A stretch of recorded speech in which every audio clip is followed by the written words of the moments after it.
stated that you want to serve them as a member of Parliament, and by doing so serve Ghana.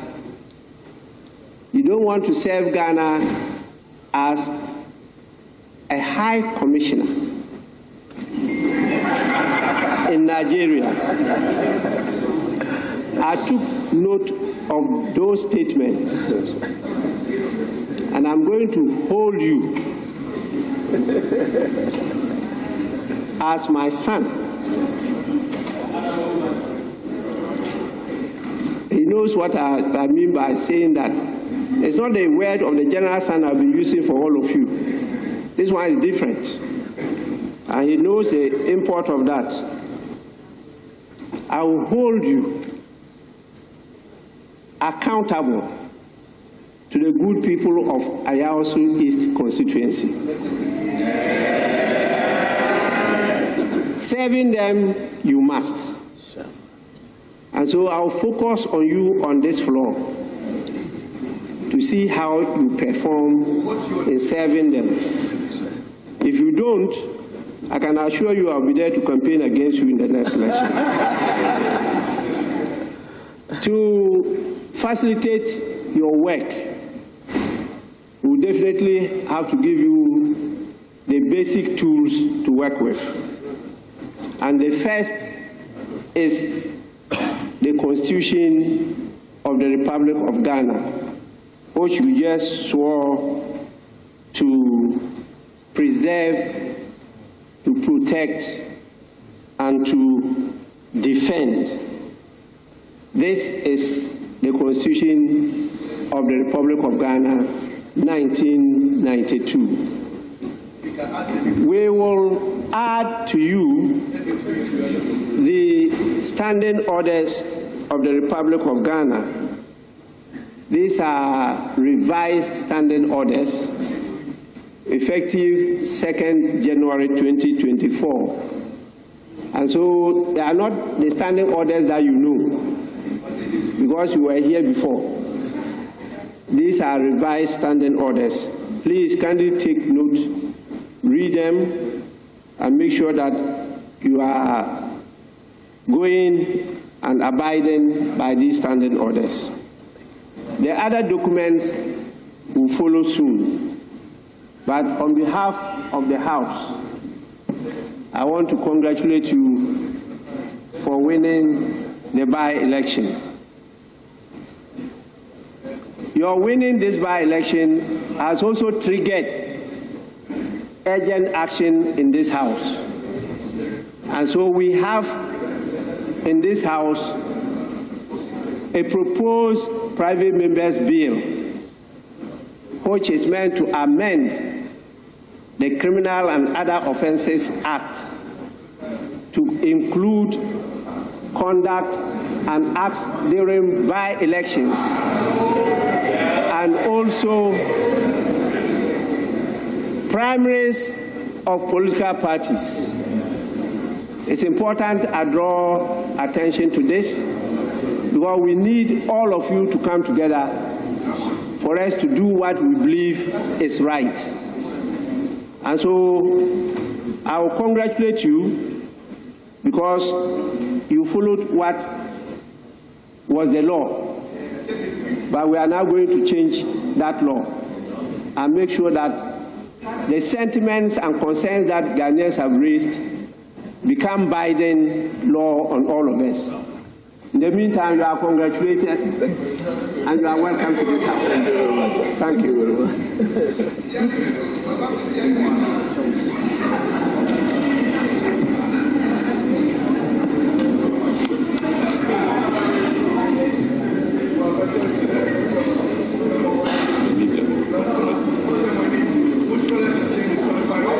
Honorable members, let me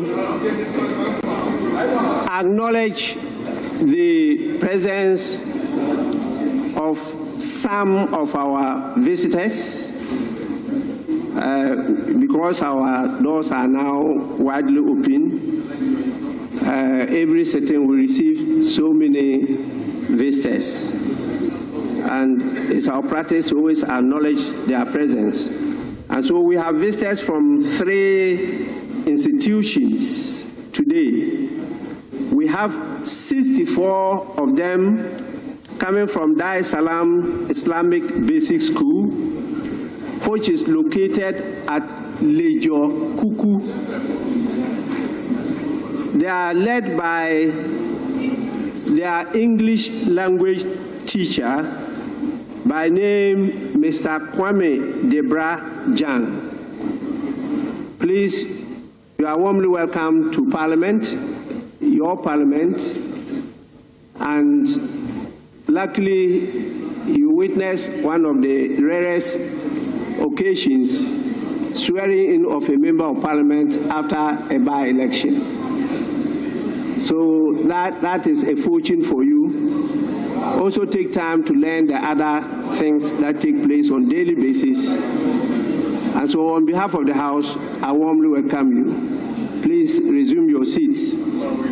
We also have 65 visitors from Harmony International School, Sogakope, and that is in the South Tong constituency. They are being led by the Civic Education Officer by name Mr. Ernest Dejo. And as I said, there are 65 in number. You are also warmly welcome. And the same goes to you as I just communicated to your colleagues from the Dar es Salaam Islamic Basic School. So you may resume your seats. The last but not the least, we have 35 visitors from Deacon's Academy. Deacon's Academy is located in the Dobin-Kwabinya constituency. They are led here by their supervisor by name Mr. So Philip Yao. You are also warmly welcome, and it's the same message to you, and so you may kindly resume your seat. There are many more, but I haven't received the list yet. As and when I receive the list, I'll let members know, those who are here, to observe proceedings of the House.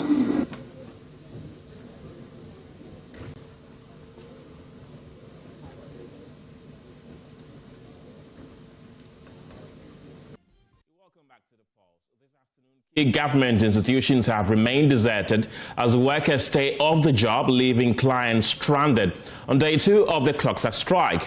The association says it has withdrawn its members from work across the country over the government's failure to implement the agreed new salary structure and conditions of service. The association's meeting with the Fair Wages and Salaries Commission ended inconclusively yesterday.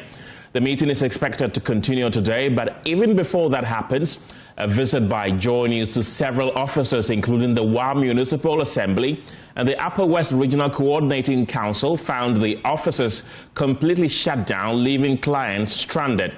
The Wa Municipal organizer of CLOGSAG, Ambrose Waway, explained the rationale behind the strict enforcement, and our correspondent Rafiq Salam has more.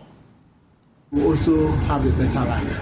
But from the look of things, some officers, they came around and you want to sack them. Why? Sure, we expected them to be at home because it was announced that from 9th we are supposed to be at home, and then we are supposed to lay down our tools and then stay at home.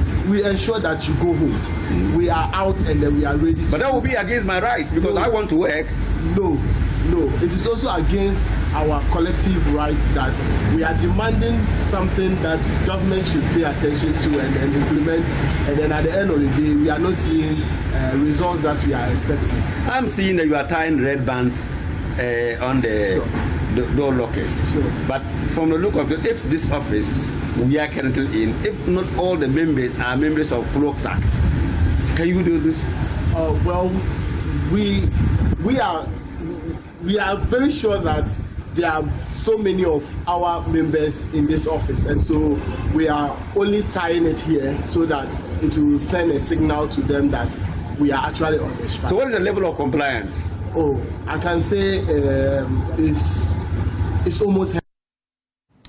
Let's crisscross the country and touch base with our correspondents for more. We begin from the Upper West region, where my colleague Rafiq Salam is joining us with more. Rafiq, you visited the Jirapa Municipal Assembly. What did you see? My visit to the Jirapa Municipal Office, Jirapa Municipal Assembly, indicated that the workers, they have all left the facility. I can describe the place like a ghost town. Not a single personnel could be found at that particular place when I visited there.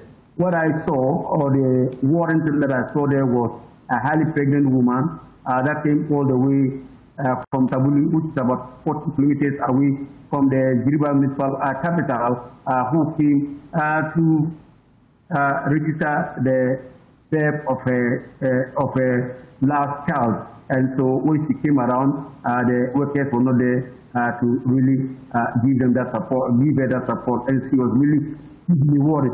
Though she refused to talk to me on camera, she's appealing that they should come for her to come and then finish the process. Rafiq, what a difference 24 hours can make, because when I spoke to you yesterday, you did indicate that almost everybody, every CLOGSAG member in the region was at post, and today they are nowhere to be found. What happened?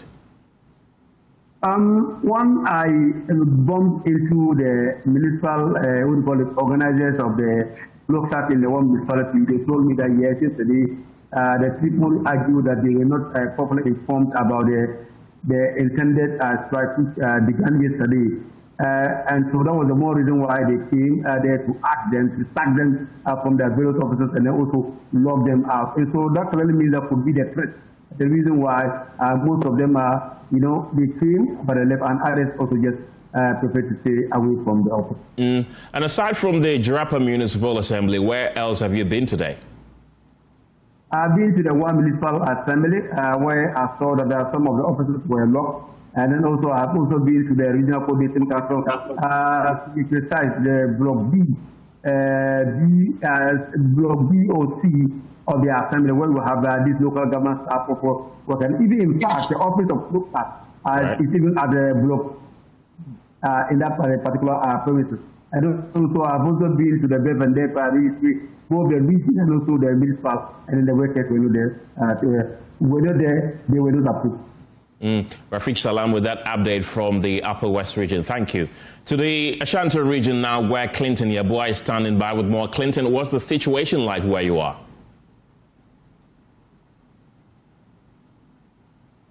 Hello, can you hear me? I can. Kenneth, can you hear me? Well, Kenneth, I must say that the situation in the Ashanti region is very dire because most of these essential offices, in fact, normally or on a normal day, you would find a lot of people at the premises of these state agencies trying to seek essential services. But this time around, they are there, but they have been turned away. So you can find the frustration on their faces. In fact, there are two situations that struck out for me, and it had to do with an over 80-year-old woman who had come for some paperwork, but was turned away from the Controller and Accountant General Department, and she had no choice but to limp her way out of the premises. Also, when we visited the Social Welfare Department, we found out that the office had closed, and the elderly women there at the time were wandering around trying to find assistance. And they tell us how it's very dire for them to get the assistance because some of them are relying on these services from the Social Welfare Department to survive a day. But of course, because of the strike action, they had no choice but to sit at the premises waiting for assistance, and you can visibly see the frustration on their faces. How different is the situation today from yesterday? Well, the difference is that yesterday we visited the municipal assemblies, and the municipal assemblies were deserted. Of course, the hospitals were empty. offices were closed, and so there were no persons around, no workers around, and also no public persons around seeking services. But the difference here today is that at the agencies, people are still trooping in hopes of getting service or in hopes of being attended to, and they are being turned away. So the difference is that whilst people are coming today and are being turned to, yesterday people were not coming at all because we visited the municipal assemblies. But this time around, at the state agencies, they are still coming in their numbers, but the offices are locked, and the officers who are there are also turning them away. Clinton Yabua, thank you very much. We'll be speaking shortly with the Labour Minister, Rashid Pelper, who is joining us via video link. But in the meantime, though, let's continue touching base with our correspondents and go to the Bono East region, where Anas Sabit is standing by with the latest. Anas, CLOGSAG members in the Bono East region reneging on their demands for the conditions of service to be paid for them? Kenneth, not really. They are, shutting down their offices earlier this morning. I was at the Tishiman Municipal Assembly where I met, the offices locked, and then quite a few people are there to access some services.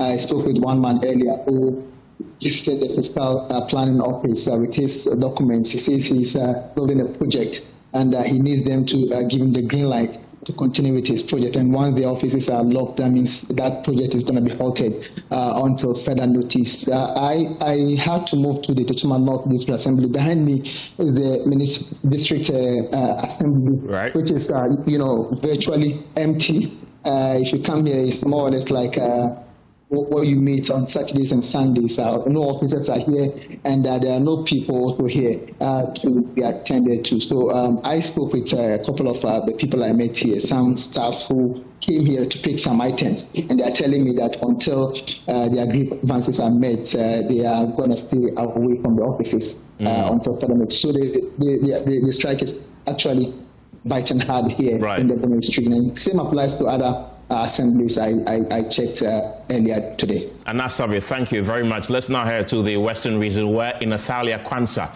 is standing by with the latest. Inathalia, is the situation any different where you are?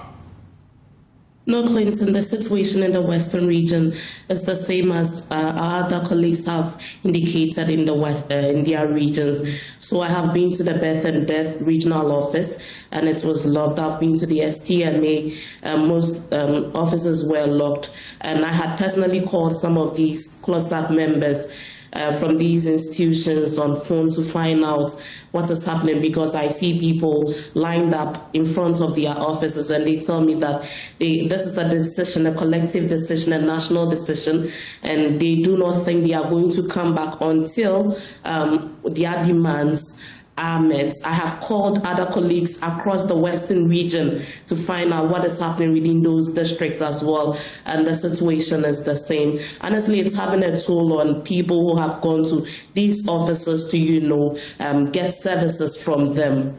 Right. Inathalia Kwanzaa reports to us from the Western region. Let's now speak to the Minister of Labour, Jobs and Employment, Rashid Pelper. Minister, grateful for your time this afternoon. What is the government's immediate response to the ongoing CLOGSAG strike that has shut down several public institutions, as you rightly heard from our correspondents? Kindly unmute your microphone so we can hear you.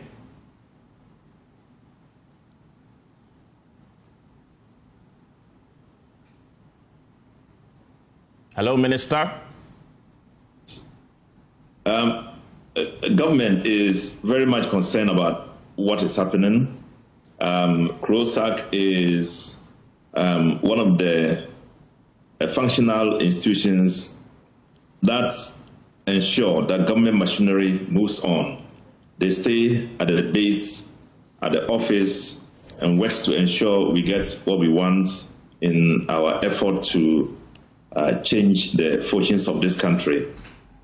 So we are concerned, and as a result, even before this strike, we had spoken, and when they announced the strike, we held meetings, we have worked with them, we have made commitments, and yet they feel that going on strike is going to define exactly what they want.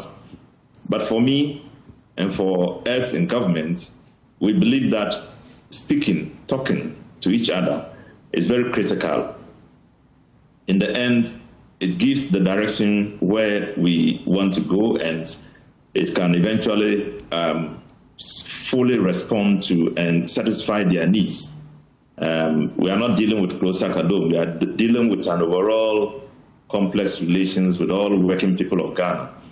And so in a tripartite relations, we had agreed that we will no longer stay in a situation where workers will demand strike or leave jobs, refuse to go to their jobs because they want to attain a particular objective. We agreed that on and on, we will create an opportunity for us to have a dialogue, or to have dialogue whilst we move on. And we regret that this is not taken into serious consideration, and CLOGSAG, without particular enough discussions and enough consideration of the repercussion of their going on strike, decided to go on strike. So we are concerned, and we believe that the talks we are having now must go deeper than, deeper enough to quell this situation. Because we had a meeting with them, I had a meeting with their leadership. I have directed the Fair Wages to hold a meeting with them. Let them define exactly what they need. Let us also see what we can do about it. I've had discussions with the finance minister. He's ready and willing to go along with us. But I must also explain that the demand they are making is for salary structure. And this is a huge enterprise that will deal with the totality of the budget. Okay. Yes. And so they wouldn't say that do it today or else we go on strike. And government is capable of doing so before they go on strike.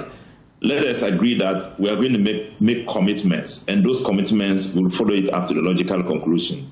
But if they say, okay, we are on strike, and government is taking time to work out a system, does it mean they will continue to be on strike?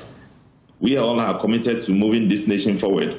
And if we say because of what you particularly need, if you don't get it, you won't work. So what is your contribution towards creating the needed forward move that every individual is supposed to edge on within their own capacity to reach that particular end of ensuring that we achieve particular objective of advancing the cause of this nation? So I'll urge them, don't go on strike and say because of that, because of your needs, you will continue to be on strike. No, resume work. Let's respect each other, believe in us. Let's go out to talk. Let's reach some commitments, and out of it, you can achieve your aim. Right. Because we know, we know that the workforce, the CLOGSAG workforce, is a critical element of government. And we don't have to go on strike before we get to understand that. Just open up and come for much more serious discussion, and we come to a conclusive evidence of our relation. And then, Minister, the likes of the NLC have described this strike as illegal. Is that a sentiment you also share? Yeah, the Labour Commission informed me that they did not follow the rules and went on strike, and that this is unacceptable. And I'm waiting for them to do a formal legal position on it, so we can always speak to the illegality of it. Rashid Pelpo, thank you very much. He's the Minister for Labour and Employment. Let's now take you to Parliament, where the Deputy Finance Minister, Thomas Ampim Dako, is making a statement on the floor. Conform to its account numbering format. The evidence from the audit pointed to a completely fictitious account. Mr. Speaker, as a result of these fictitious accounts linked to the one district, one factory payments, the entire 1D, 1F scheme requires a forensic audit which will be carried out soon. More so when government is said to have spent 391 million Ghana cedis as its contribution towards 1D, 1F interest subsidies as at the end of 2024.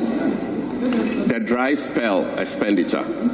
Mr. Speaker, in 2024, the government of Ghana paid for 34,000 metric tons of rice to address the impact of the dry spell. However, the Ministry of Food and Agriculture received and distributed 24,000 metric tons of rice. To date, 10,000 metric tons of rice remains unaccounted for, even though the entire quantity has been fully paid for. The audit revealed that the government of Ghana also contracted a company to supply 100,000 metric tons of maize. The Ministry of Food and Agriculture submitted stores receipt advice as evidence of delivery of the 100,000 metric tons of maize worth 771.2 million Ghana cedis to the Ministry of Finance for payment. But only 11,900 metric tons were supplied and distributed.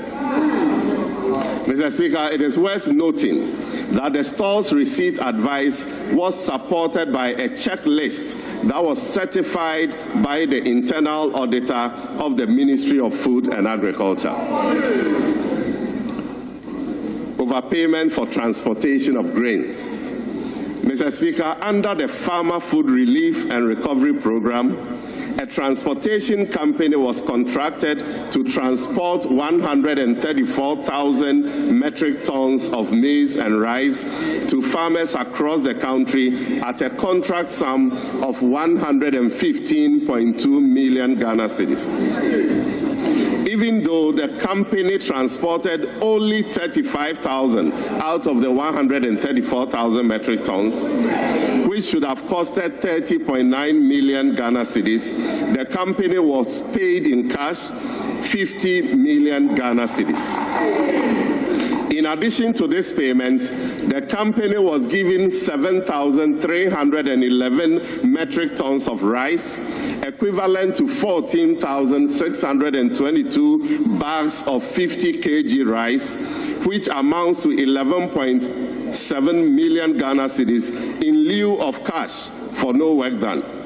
This brings total payment to 61.7 million cedis to the transportation company. As a result, the Auditor General accordingly rejected an amount of 65.2 million Ghana cedis that was requested by the Ministry of Food and Agriculture as additional payment to the said transport company. The unfounded teacher trainee arrears. The Ministry of Education reported unpaid allowances totaling 160 million Ghana cedis to teacher trainees under the Ghana Tertiary Education Commission. When auditors engaged GTEC, the agency confirmed that as of December 2024, there were no outstanding arrears. Over 159 million Ghana cedis would have been lost but for this audit.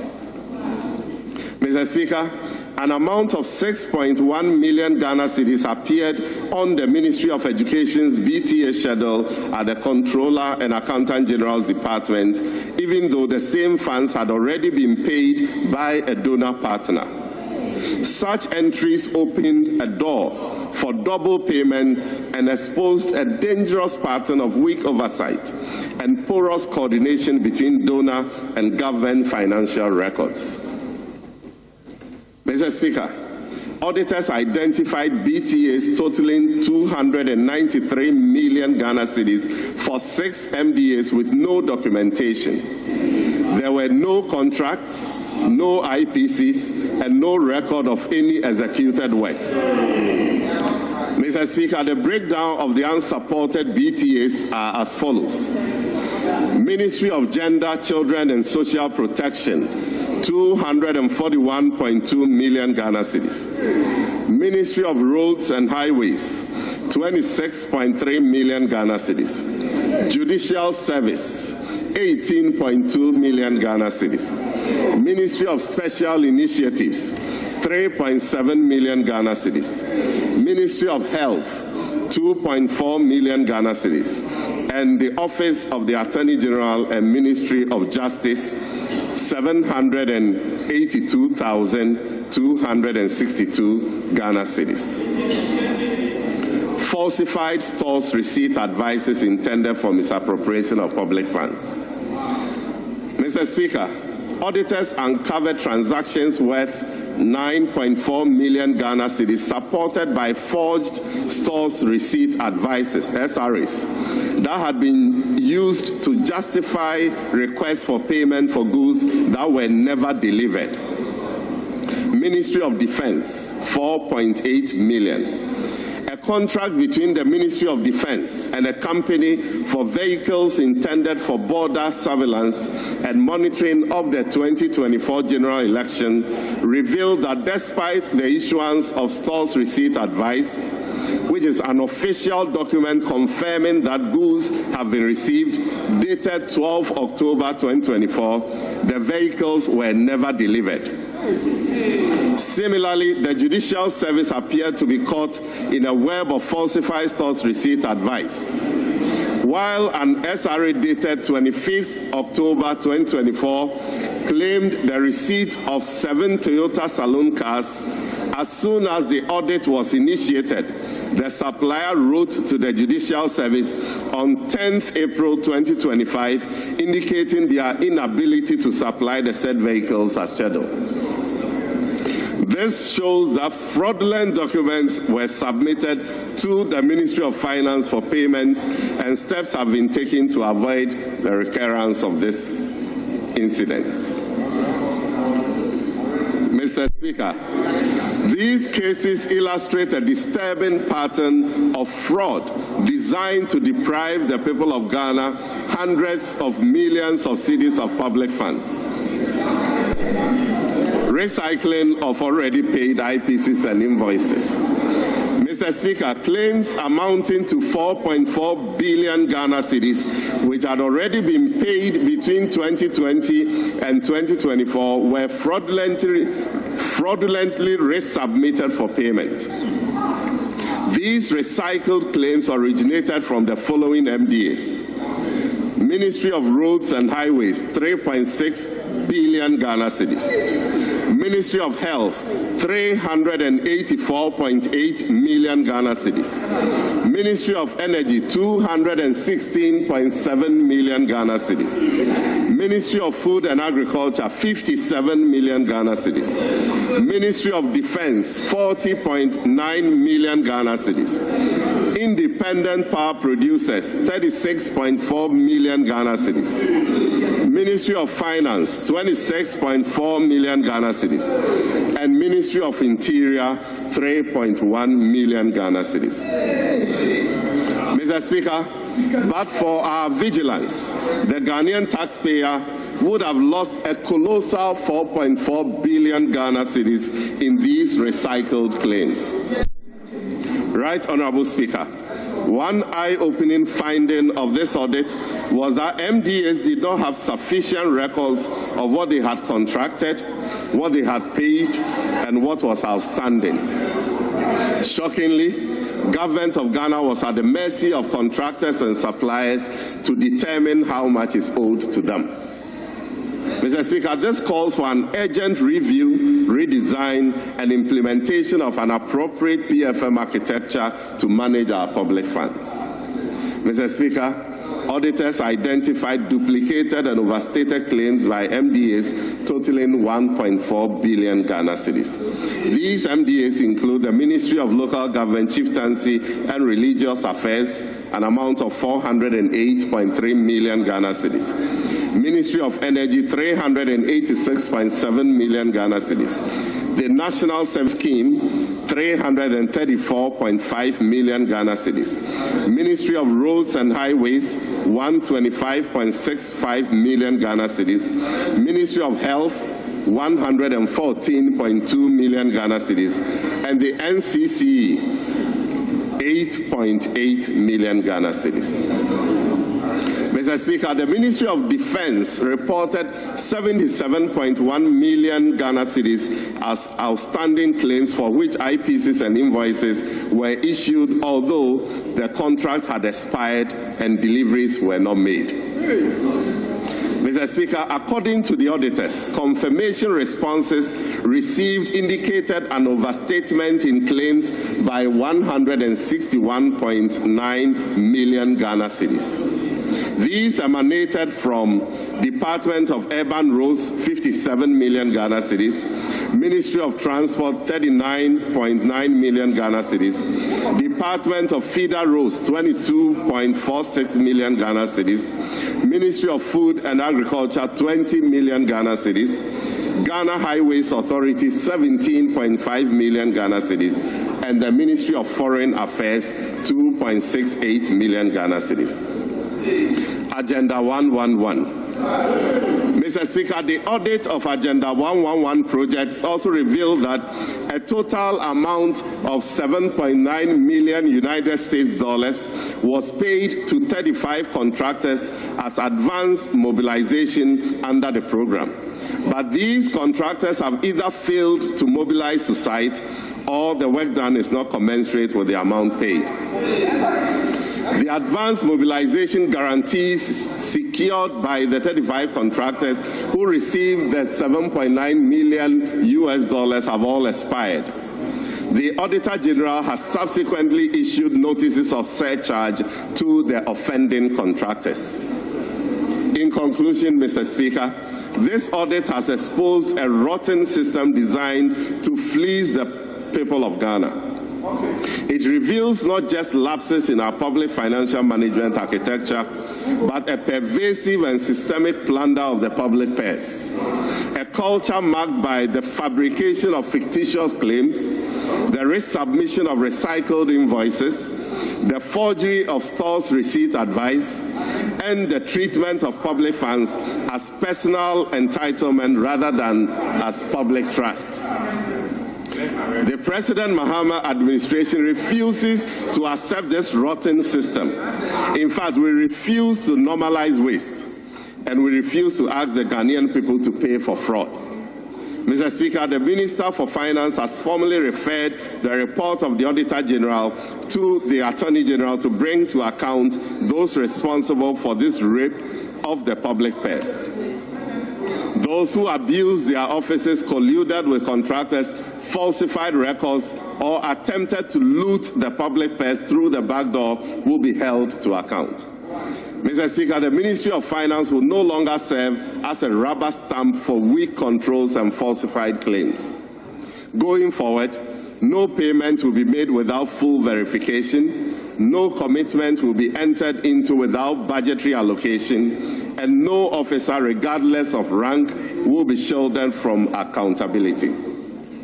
This moment marks a decisive break from the past, a reset of public financial management, a declaration that discipline has returned to the center of fiscal and economic governance. Mr. Speaker, the Ghanaian people demand accountability, and under His Excellency President Mahama's government, that demand will be met with action. I thank you very much, Mr. Speaker, and I seek your leave to lay the report of the Auditor General. Thank you. Thank you, Honorable Deputy Minister for Finance.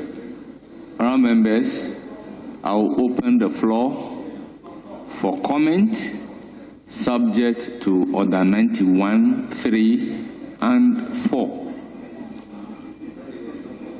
Yes, Honorable Patrick Yabuama, you have the floor. Thank you very much, Mr. Speaker. The Speaker. Speaker, yes, you comment. Speaker, just by way of a guide, we want to pray that we take 3-3 on its side. Oh, please. Why? I am making a proposal. So, please, listen to me. If you have a counter proposal, you say so. Minority leadership, the proposal is to take 3 comments.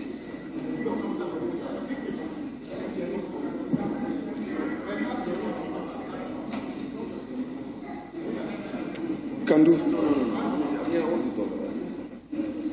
Mr. Speaker, with respect, normally we would have to agree instead of communicating directly to the chair. I don't think that is what the majority side did. That notwithstanding, I would want to suggest that we take 5 plus leadership, making 6. Because, Mr. Speaker, this is an important matter that has just come.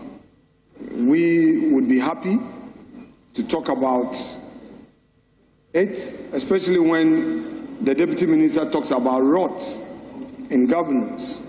I'm sure he would soon see that things are more rotten under the very administration he serves than what he complains of. So, Mr. Speaker, it's good he's brought it on. Let's take it to the cleaners. It's good he's brought it on. We're ready for them.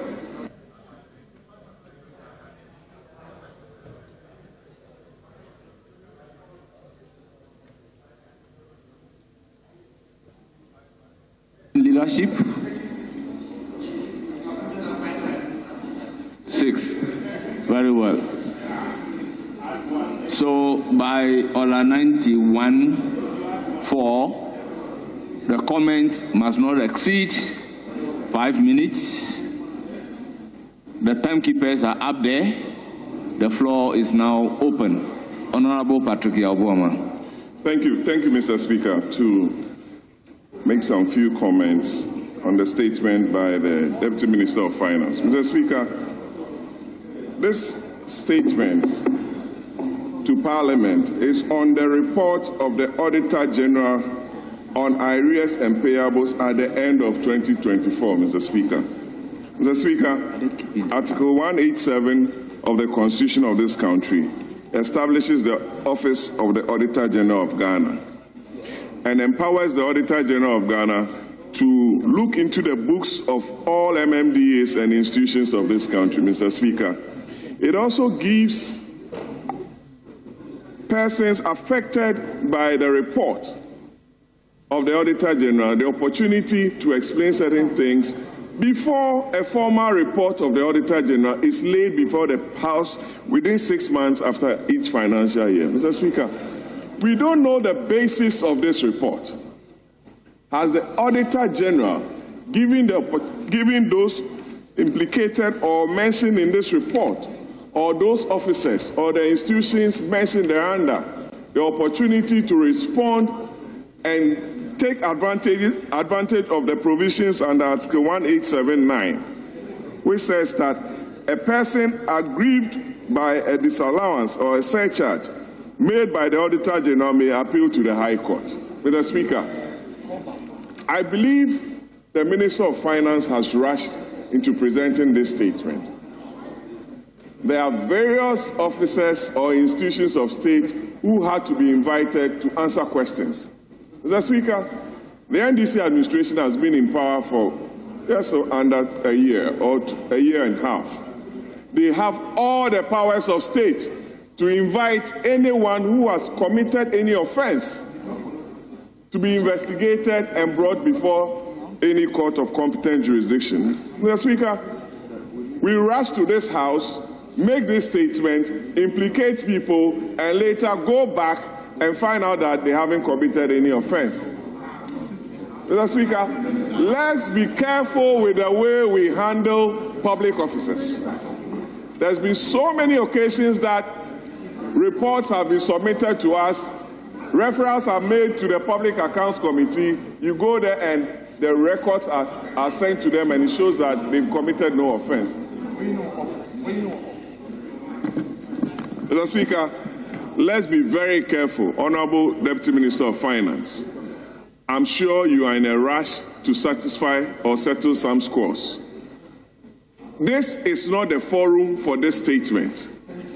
This is not a forum. This is not an appropriate statement referred to us as a house, as enshrined in the Constitution of this country by the Auditor General. You are putting the cart before the horse, and be very careful about this tangent that you are trying on. I thank you very much, Mr. Speaker.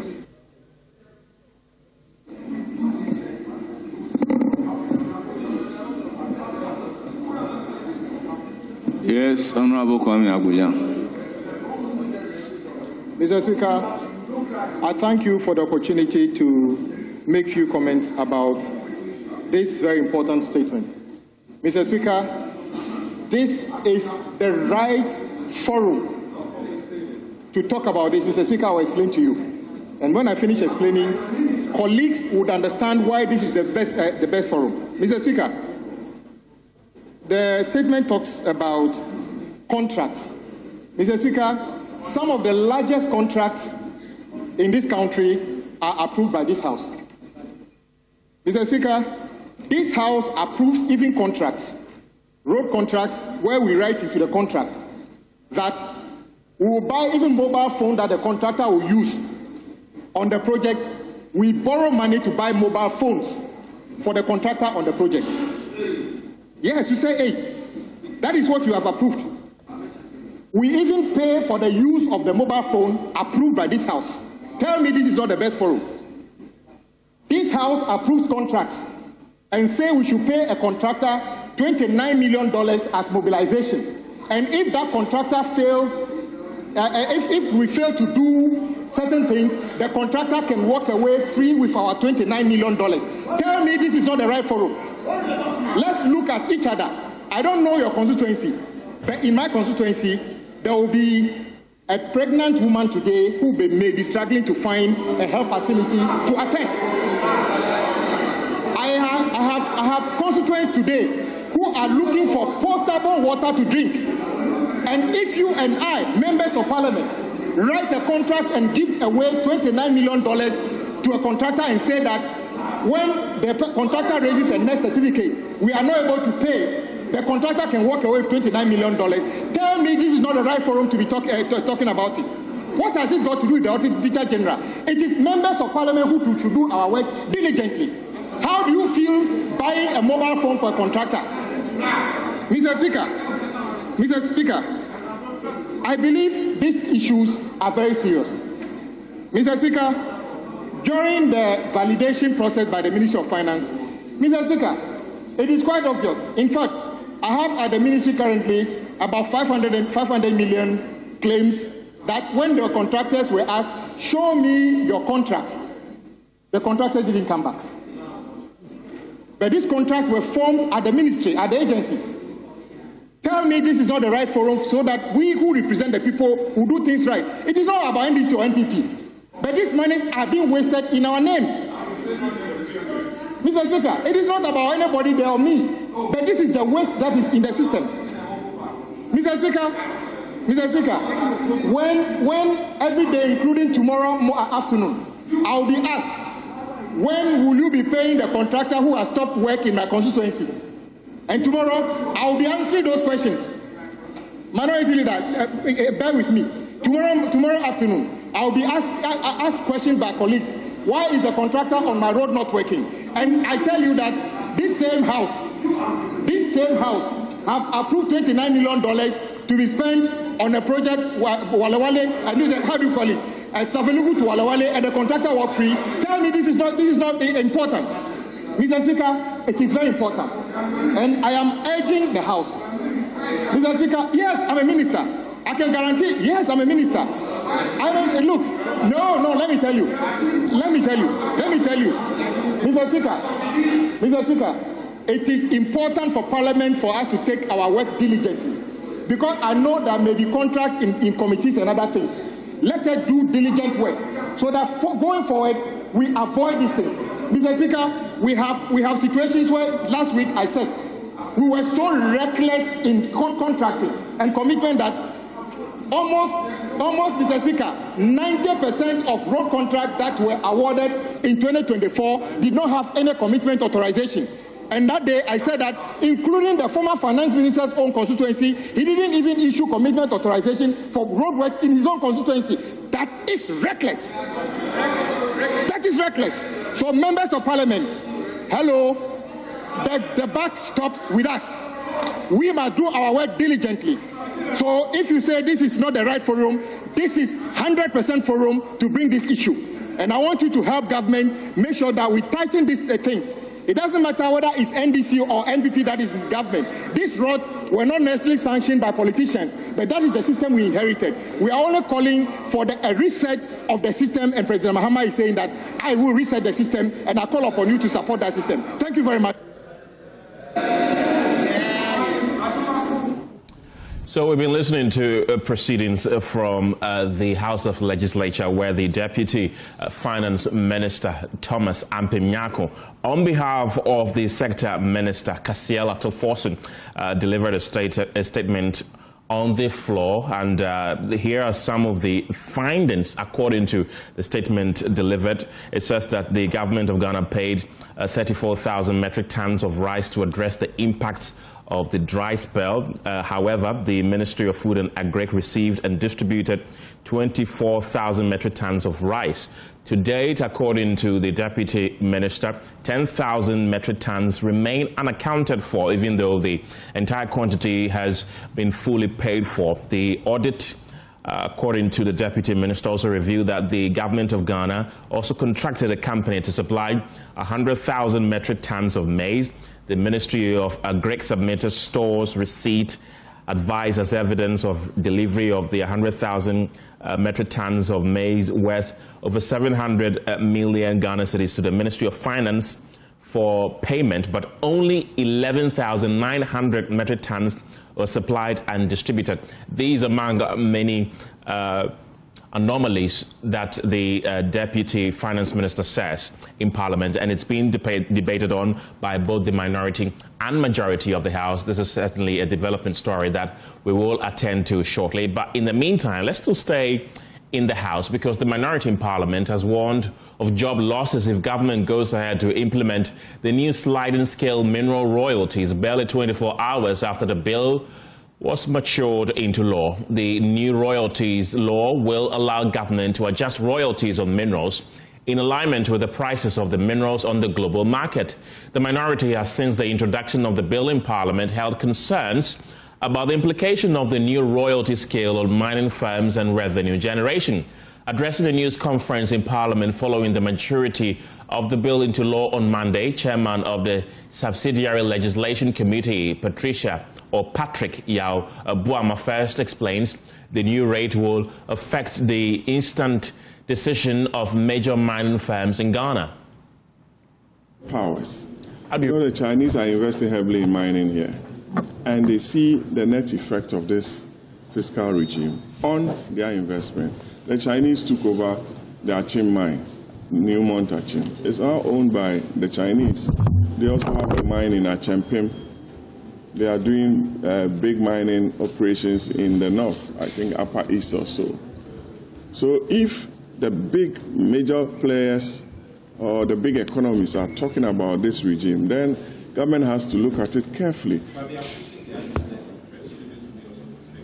Let me tell you, you protect your business interests, you protect your revenue, but you should always remind yourself and remember that Ghana is not an island. That is the problem with some of the rhetoric you hear. For example, people will talk about, oh, you have oil. You are not using the oil revenues to... Ghana produces not more than 120,000 barrels a day. E&I closed their wells for over 4 years. They didn't care because of fiscal arrangements. Some of these big players, their profits are bigger than our GDP. You should know, check the profits or the size of ExxonMobil and the size of some of the major mining companies. They churn out billions of dollars. You understand? We go to the capital market to raise $3 billion. So you should always strike a balance, not to have at the back of your mind that somebody is cheating you. Because you can create a concession or give a concession to a mining company, they'll do the exploration and think they are going to mine, let's say, 100,000 ounces a year. But it will turn out not to be like that. That will be loss of huge amounts of dollars. For you to drill an oil well properly, you need no less than between $80 to $200 million. It's a high-risk area, mining and the natural resources sector. So we should always strike the balance to attract people, give them some favorable terms, create jobs over the long term so that you'll be able to raise the adequate revenue that you're talking about, create the jobs that you are talking about, and you sustain the economy, rather than you being tight and they leaving to other parts of the world, because you know that resources are being discovered in a lot of countries. And if they are being offered favorable terms, they will leave. And who loses?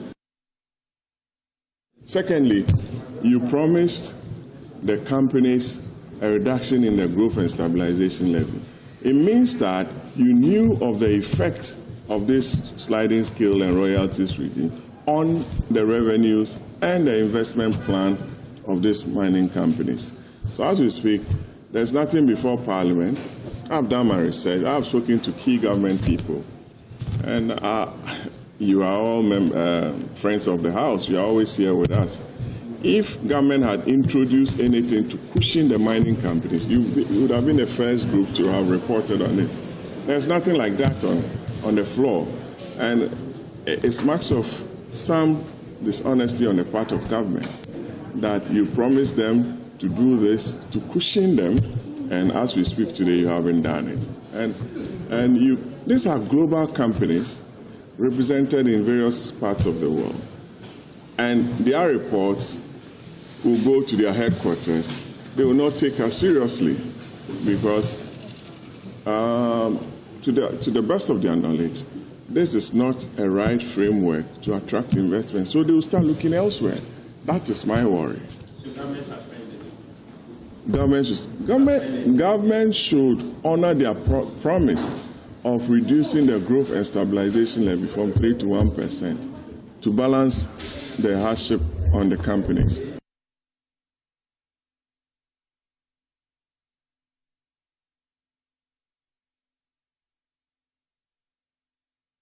Away from Parliament, the Ghana Water Limited says aging infrastructure, erratic weather and rapid population growth are crippling water supply in the northern region.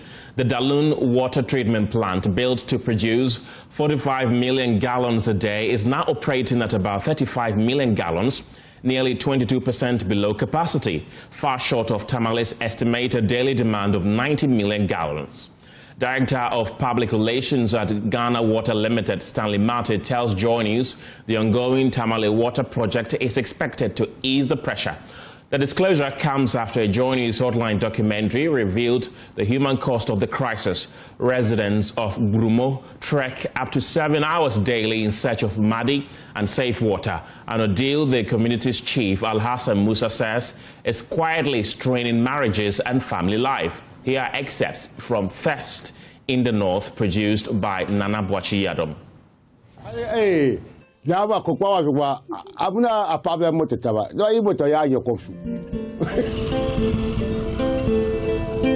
Even though Ghana has committed to the UN Sustainable Development Goal on clean water for all, nearly 4 out of every 10 rural households still rely on unsafe water, ponds, rivers or open dams, often shared with animals. They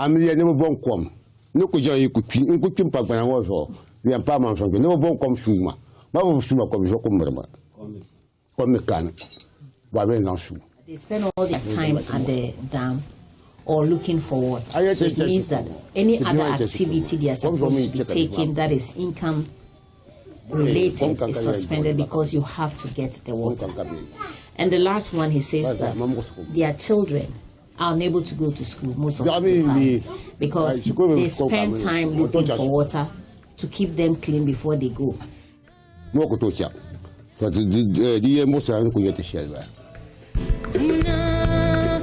This dam, built over 2 decades ago, is the only source of water for Gomo and nearby villages. It is the only dam that saw them through the harsh drought of 2005. But it has not been dredged or expanded since it was built, and now it is failing them. During dry season, residents struggle to get water, and the only water that is left in the dam in the dry season is not something that can be used for domestic purposes. At the chief's palace, Alhassan Musa sits with a heavy heart. His voice carries the pains of his community members. He speaks not only for water shortages, but of private struggles.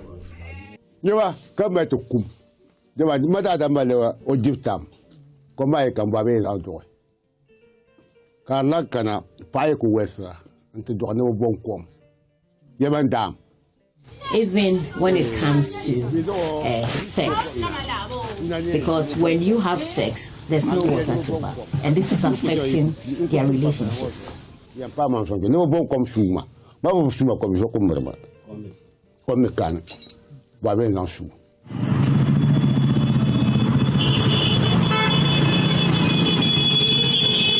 Across northern Ghana, nearly 1 in 5 households spends more than 30 minutes just to fetch water.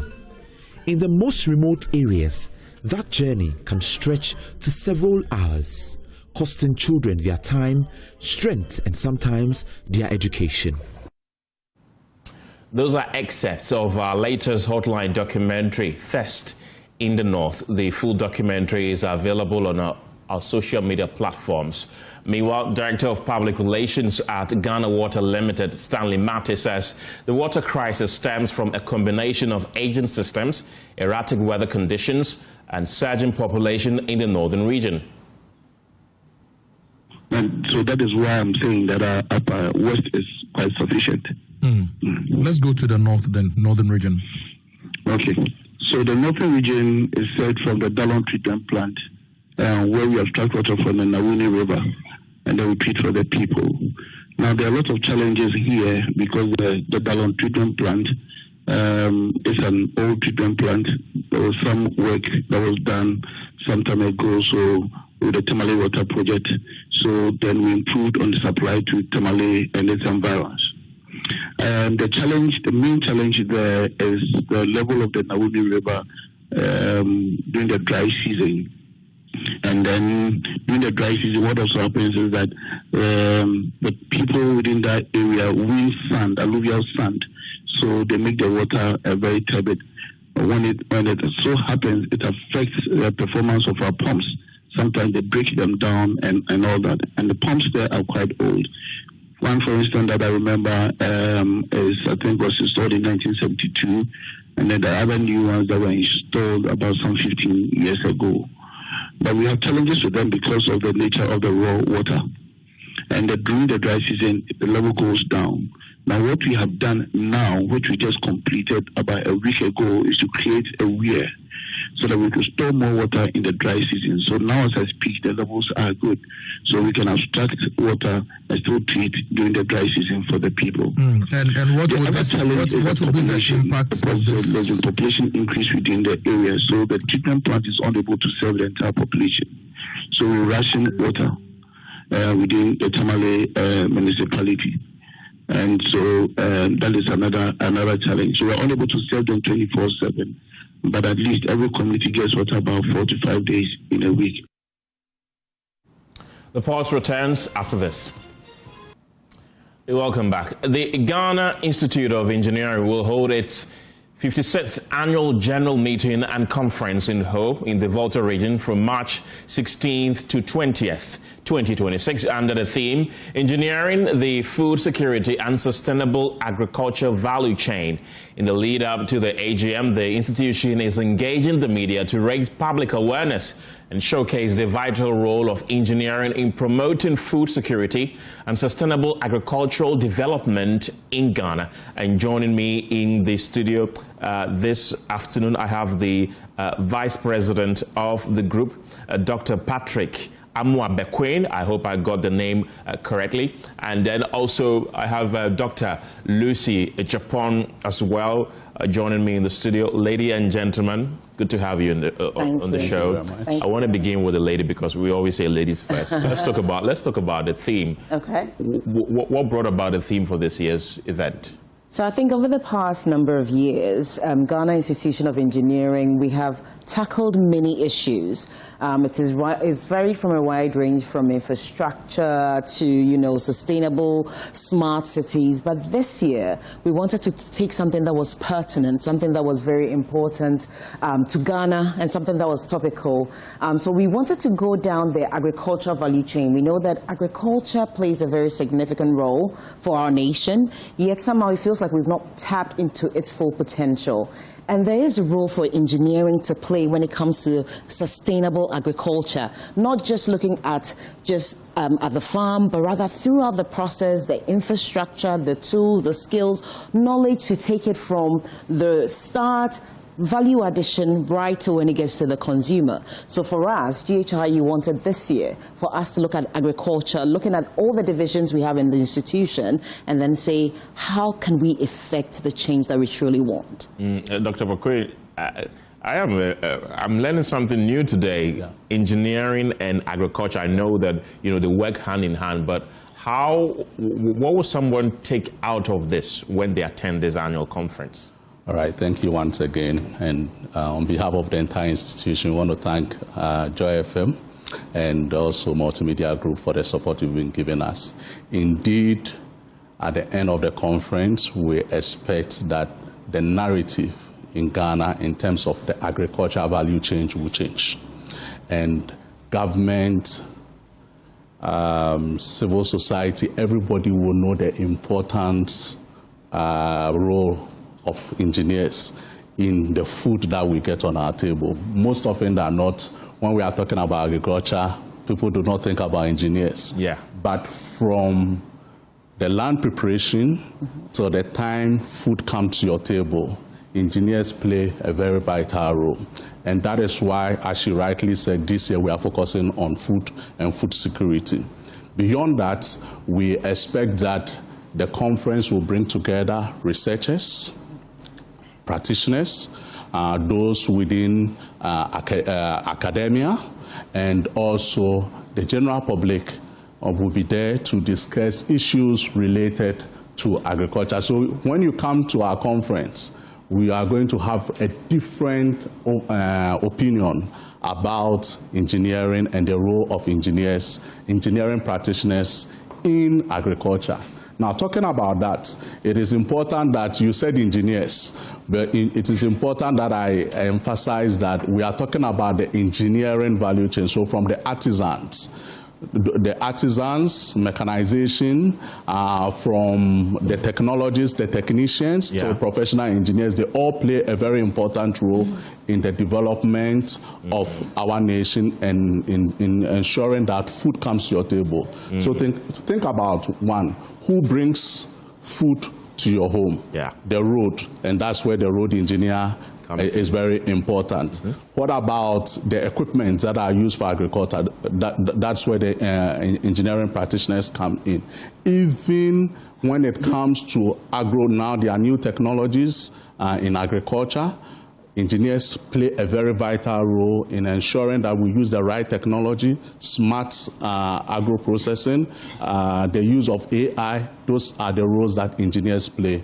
And that is why we're encouraging all practitioners, engineering practitioners as a whole, to be there in whole to support our institution and to change the narrative, and also to support government, because this is in relation to what government is actually doing in terms of government developmental agenda. Not long ago, we heard that some Ghanaians were killed in Burkina Faso. Yeah. I want to believe that you all heard it when they were going for tomato, trade in our neighboring country. Yeah. It resulted in a temporal tomato shortage.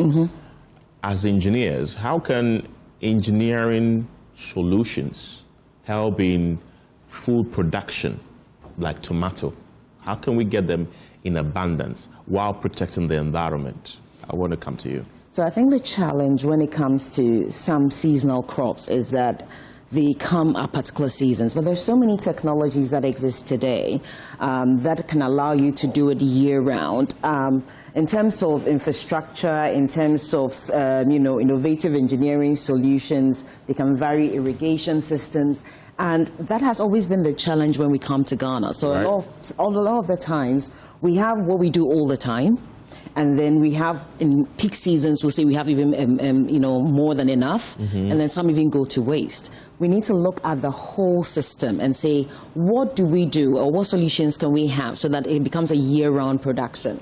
So in terms of what we are talking about at the conference, there are 5 thematic areas, if you don't mind, that I'll highlight. Briefly. So we are looking at innovative engineering solutions for food security, so cutting-edge technologies, including precision irrigation. We have things that are critical for that.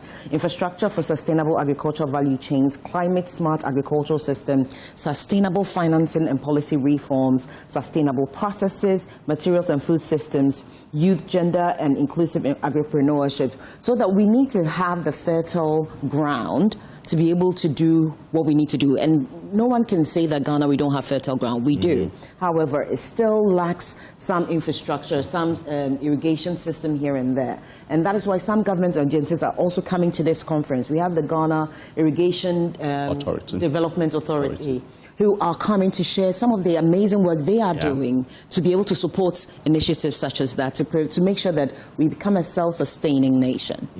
And what policies and investments are needed to support engineers in delivering sustainable agricultural solutions, some of them that we've mentioned here? So in terms of, if you look at the work that we do, the nature of the industry means we still have a lot of agripreneurs in the system. So we need the right infrastructure, the right support, both from government, private, to say, how do we invest in these people? How do we ensure that they have the tools that is needed, the state-of-the-art tools, the knowledge, the skills, and the capability to be able to develop so that it doesn't always end up being that small scale which we have come to see. Engineer Patrick. Yeah, right. Just want to add that, yes, like she rightly said, we need the right investment. But beyond investment, I think we need the right people on the table. That sometimes the ministries, especially Ministry of Agri, they are sitting in their silos. People are doing things. The researchers are doing things. The academics are doing things. And you go to different parts of this country, and you'll be surprised what is happening within the agri space. I mean, private individuals, but I think what we are providing is bringing all the actors together and see how we can synergize to produce more. So you talked about the tomato issue. Yeah. I believe that when all the actors, both engineers, policymakers, everyone comes to the table, we can solve the problem of tomatoes in this country. Yes, it requires investment. It requires also change in our mindsets, because Kwame Nkrumah's Ghana shouldn't be importing tomato from. I mean, I keep telling myself, if Burkina Faso can do it, why can't we? We are capable. We have more fertile land. We are capable. Ghanaians are capable, and I believe that with Ghana Institution of Engineering, the foremost engineering authority institution in this country, and with the support of government. And I believe the president has the goodwill for agriculture with all the things that they've done for the past 1 year. We believe that if we come together, we can support the government and we will be a net exporter. And I hope so. A net exporter. I hope it comes to pass. Because in a country where we import almost everything. Yeah. Including food. And so when we are talking about exchange rate, we are talking about all those things, economic indicators, the basis for me, is agriculture. Right. I agree with you. Yeah. Right. So from the 16th to the 20th, who can be part of the conference? So we're inviting everybody that has an interest in sustainable agriculture, food security. So on the Thursday, which is on the 16th, we have our young engineers doing a forum. I think that the invited guest is John Dumelo. We have our artisan craftsmen saying what can they do in the sector. We finish off with a bit of games, interdivisional competitions, mechanical versus electrical. That would be fun. And then on the Tuesday is the opening ceremony, where we will be graced at the occasion by our Minister of Agric to give us a keynote address on what they are doing in the sector. We also have Togbe Afede, who is coming as our guest of honor. Our sector minister, the Minister of Works and Housing, will be there. And then we have a couple of technical industry presentations on that day. And then on the Wednesday, the women take over. Women in engineering have a wine forum dedicated at looking at from soil to fork, what the role of women engineers within that. Then we move on into some more technical presentations. We have our annual general meeting as Ghana Institution of Engineering on the Thursday. Then on the Friday, field visits. Let's see what the Oxygen City Hall has to offer. And after that, we will put out a communique on what the next step should be. So we'd like to invite everybody that's listening to us today. Come join us in Ho. It's going to be fantastic. Thank you very much, Dr. Lucia Japon. She's the chairperson for Program and Conference Committee with the Ghana Institution of Engineering, and Dr. Patrick Amoah is the Vice President of the Ghana Institution of Engineering as well. Ladies and gentlemen, thank you very much. Thank you for having us. We'll hopefully be at the conference from the 16th to the 20th. We're expecting the media also. Yes. Away from engineering, when was the last time you tasted kenke? Ever wondered what goes into its preparation? As Ghana celebrates its Heritage Month, we journey into the heart of Teshi to see how your favorite komi is prepared and served with hot pepper, a tradition that has endured for centuries. My colleague Na Moko takes us to Teshi Adoming, where the story of kenke is still being written one ball at a time.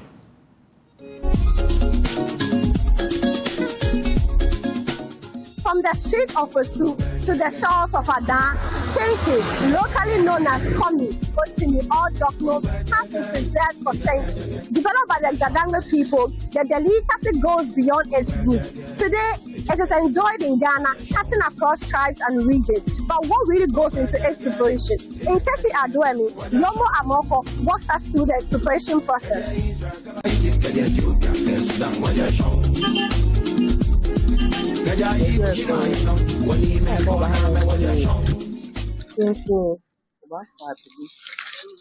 To prepare kenke, you must first soak the maize for about 3 days. This allows it to ferment properly before it's milled into corn dough. After milling, the corn husk is carefully sorted out, ready for wrapping. The main ingredient is maize. It is carefully salted, soaked for days, milled and left to ferment to achieve a certain distinctive sour taste. Once the milling is done, the dough is sieved to remove any unwanted particles. This process ensures a smooth texture before it's partially cooked. Yomo tells me the fermented corn dough is partially cooked over heat, stirred vigorously for hours until it thickens into a smooth porridge. It is then mixed with fresh dough and mixed manually to achieve the right consistency before being molded into balls. At this stage, you stir it steadily with a good quantity of salt, just like preparing banku. However, this particular mixture is known as a flatter. It requires patience and strength to stir it to the right consistency.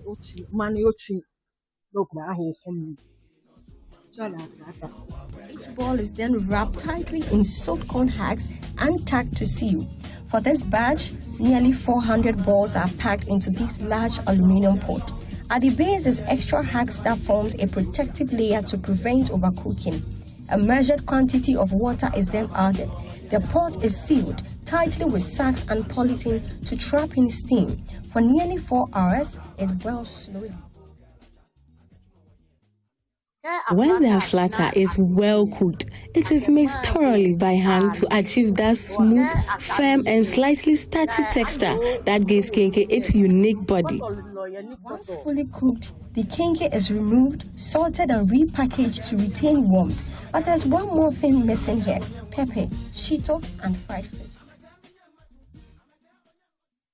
Kenkey is best enjoyed with pepper and fish. The taste is so satisfying, and of course, you will need about 2 sachets of water to cool your heart. As I prepare to taste my Ghana kenkey with its hot pepper and fried fish, Nijani joins me at the table with his testimony. The reason I love kenkey so much is deeply personal. My mother was a kenkey seller. That was the food she disciplined us with. Because of her, I never developed a strong taste for fried rice or other fancy dishes. Kenkey became more than just food. That is why even today, I make it a point to eat kenkey before sleeping. Indeed, kenkey is not just a delicacy for the Gazangwe people. Every morsel reminds us of the diversity of the Ghanaian culture, a history shaped by hands, kept by resilience, and wrapped in a corn hat. For JoyNews, I am Na Moko, Teshin Adoeni. This week, the world marks World Glaucoma Week, drawing attention to glaucoma, a silent but dangerous eye condition that is one of the leading causes of irreversible blindness worldwide. Here in Ghana, many people are living with the condition without even knowing it because, in most cases, the disease develops quietly with little or no warning signs until the damage is already severe. Today, on The Pulse, we focus on how early detection can help save your vision. What exactly is glaucoma? Who is at risk? And why are routine examinations of the eye so critical, especially for people over 40 or those with a family history of the condition? To help us unpack these questions, I've been joined in the studio by Dr. Na Kowa Ajemfra. She's an optometrist and the financial secretary of the Ghana Optometric Association, who will guide us through the early signs, prevention, and what Ghanaians should be doing to protect their eyesight. We've also been joined in the studio, and we'll be bringing you a deeply personal account from a man who lost his sight due to glaucoma, a powerful story that highlights just how devastating the disease can be when it goes undetected. And if you've never checked your eyesight before, or you've been postponing that visit to the clinic, this is definitely a conversation you do not want to miss. Dr. Ajemfra and Mr. Abidi, grateful for your time this afternoon. I want to begin with you, Dr. Ajemfra.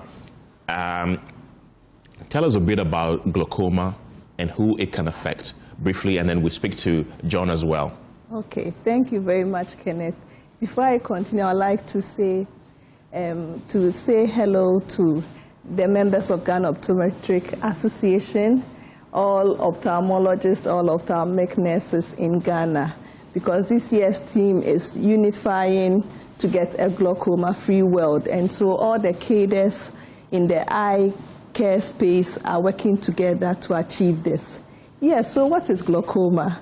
Glaucoma is one of the leading causes of irreversible blindness. Most of the time, it is asymptomatic, or it doesn't come with any symptoms, but the pressures in the eye, that is the intraocular pressure, rises high, and then it damages the optic nerve. The optic nerve is the nerve in the eye that transmits impulses, or whatever you see, transmits it to the brain for it to change into whatever message or whatever interaction you are seeing. And so it's the brain that connects the optic nerve connects the eye to the brain for things to be seen. So once the optic nerve is damaged, then you can't be seeing clearly. But glaucoma starts affecting the peripheral vision, and so that is why you won't see any symptoms. And so before you realize, most of the peripheral vision is gone and you only have a tunnel vision. Doc, I'll come back to you. Okay. But let me bring in John Paul Abidi, who sadly lost his vision due to glaucoma. John, when did you realized that your vision has started becoming blurry?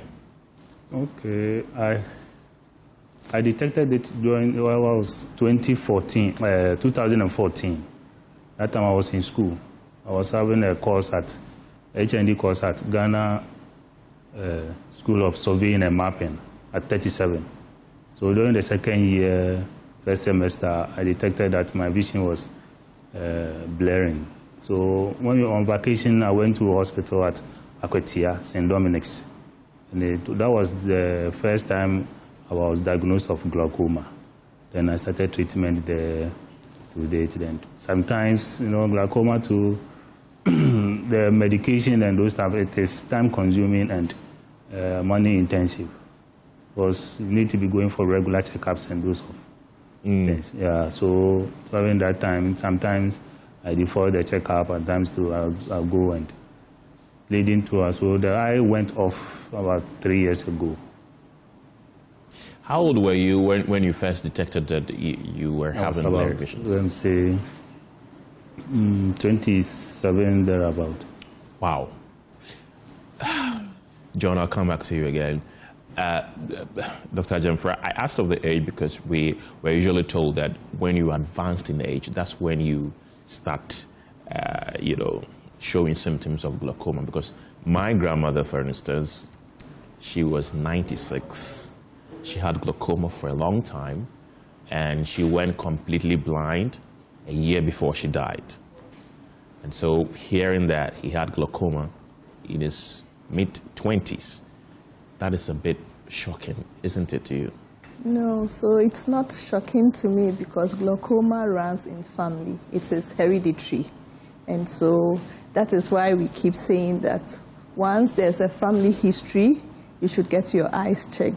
You shouldn't wait till you develop symptoms before you check your eyes. Some people are born with it, so there's congenital glaucoma. Right from birth, babies can have it. So there's the importance that we keep creating the awareness for early detection. Babies can get glaucoma. Wow. Yes. And I also read somewhere that glaucoma is prevalent in black people. Yes, yes. That's true, right? Yes, it is. So Africa is the highest, the record shows that Africa has the highest prevalence of glaucoma. And Ghana is also leading, unfortunately, in that domain. Wow. At the moment, there are about 76 million people suffering from glaucoma worldwide. That is what the data from IAPB, that is International Agency for the Prevention of Blindness. Those are the statistics they have.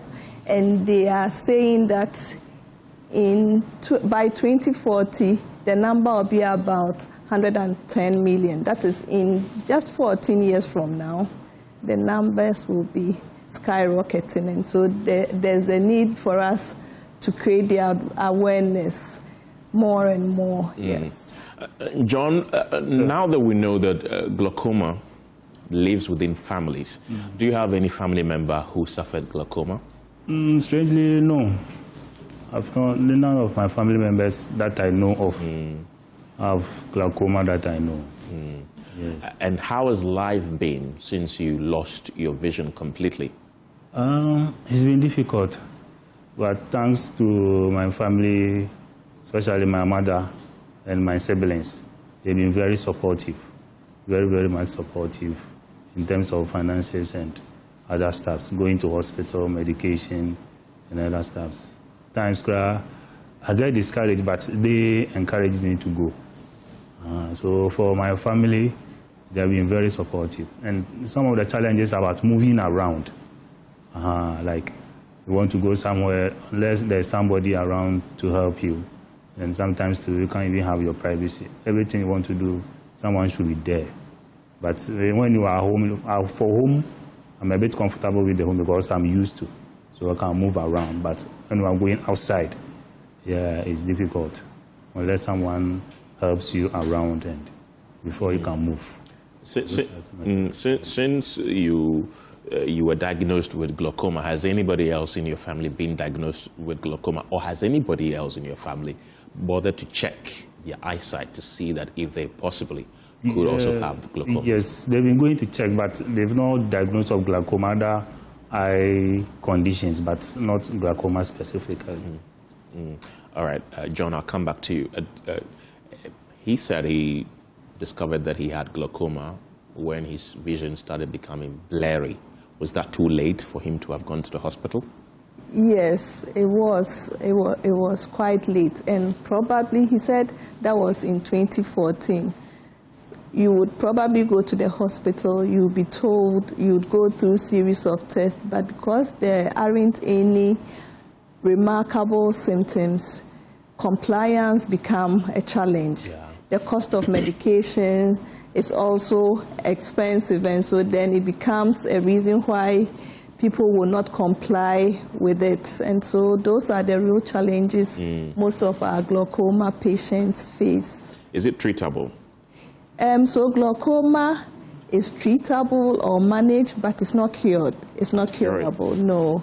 And so early detection saves the sight. Once we detect, we can prevent it from progressing, but we can't revert to what you had previously. Wow. John, have you had the chance to educate people on the need to have their eyesight checked? Yeah, at church and my colleagues, when I meet them, when we are talking about some life issues, I do tell them that they should go, they should do well and go and check. Especially when someone complains of the eye, I'm sensitive to that. So immediately I hear any eye problem or someone complain of the eye, I say, you have to go and check. Because if you don't go and check, that's what led me to this situation. So anytime I had opportunity there, I educate people about it. Doc, you're talking about the fact that it's manageable, but not curable. That's quite worrying to hear. And like I mentioned, I really understand it because somebody in my family also had it. But if you are on medication, if you find out very early and you're on medication, can it still get worse? Yes, it still can, because it's not only one thing that leads to glaucoma. Once you are a black, you are at a higher risk. Once you reach 40 years and above, you are at risk. If you self-medicate, if you're putting a lot of steroids into your eyes, you are at risk. If you are a high myope, you are at risk. And so all these risk factors contribute to the progression of the disease. And so you can be on treatment, and the reviews will let us know whether we should add a combination, whether we should do other things and all that, because sometimes we would have to combine surgery and drops. Sometimes you can add 2 more drops or even 3 more drops, and so there is the need that once you are diagnosed, regular checkups, even when you are diagnosed, is important. John, what would be your message to the world? Well, my message to the world is they should go and check their eye. Everybody, if you have the access, even if you don't feel anything or any pain, or you've not seen any symptoms on your eye, do well and go to the nearest hospital and go and check. And also, if you have a relative diagnosed of glaucoma, get closer to the person, and whatever support that you can give to the person, give to the person. Right, thank you. Doc, I want to wrap up with you briefly. You've mentioned that it's asymptomatic, so you are likely to see anything at all if you're having the glaucoma until it gets worse. Yes, but there are types of glaucoma. That's what I was about to ask. Yes, so the most popular one, or the common one, is the asymptomatic one. That is primary open-angle glaucoma. But then we have the emergency glaucoma, also known as angle closure glaucoma.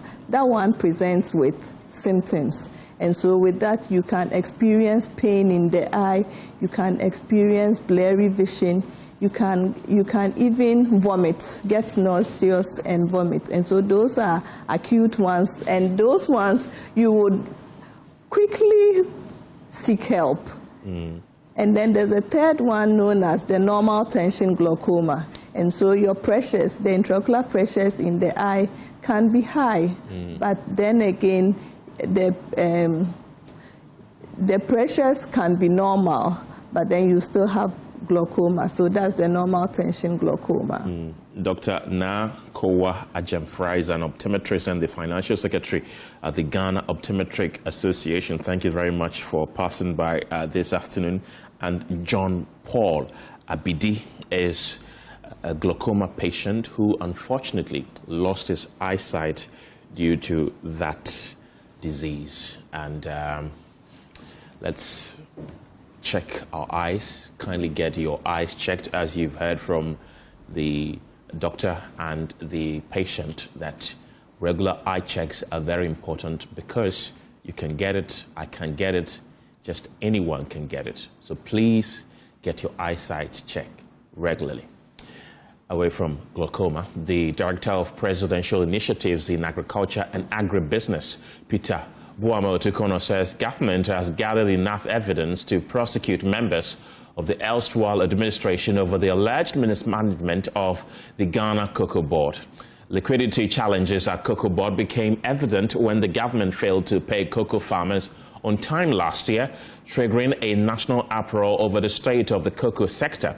In response to the crisis, the government announced a number of reforms, including a downward adjustment of the cocoa farm gate price. Speaking in an interview with my colleague Gemma Apia, Dr. Otukono described the alleged mismanagement of Cocoa Board under the previous administration as, quote, crimes against humanity. I leave you with that interaction.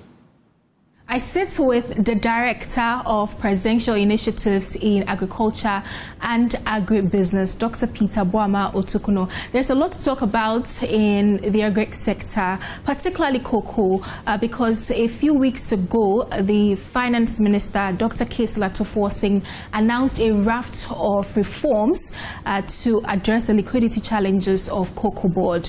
And one of them was the producer price adjustment. The farmers are not happy because the government has reduced the cocoa producer price by some 28%. The minority members say they will stop at nothing to ensure that the government reverses this plan. Dr. Peter Boama Otukono, welcome to JoyNews. Thank you. Thank you so much for having me too. Let's start with cocoa. You were at the farms, the cocoa farms, some few days ago. How are they doing? Well, the cocoa farms are doing well.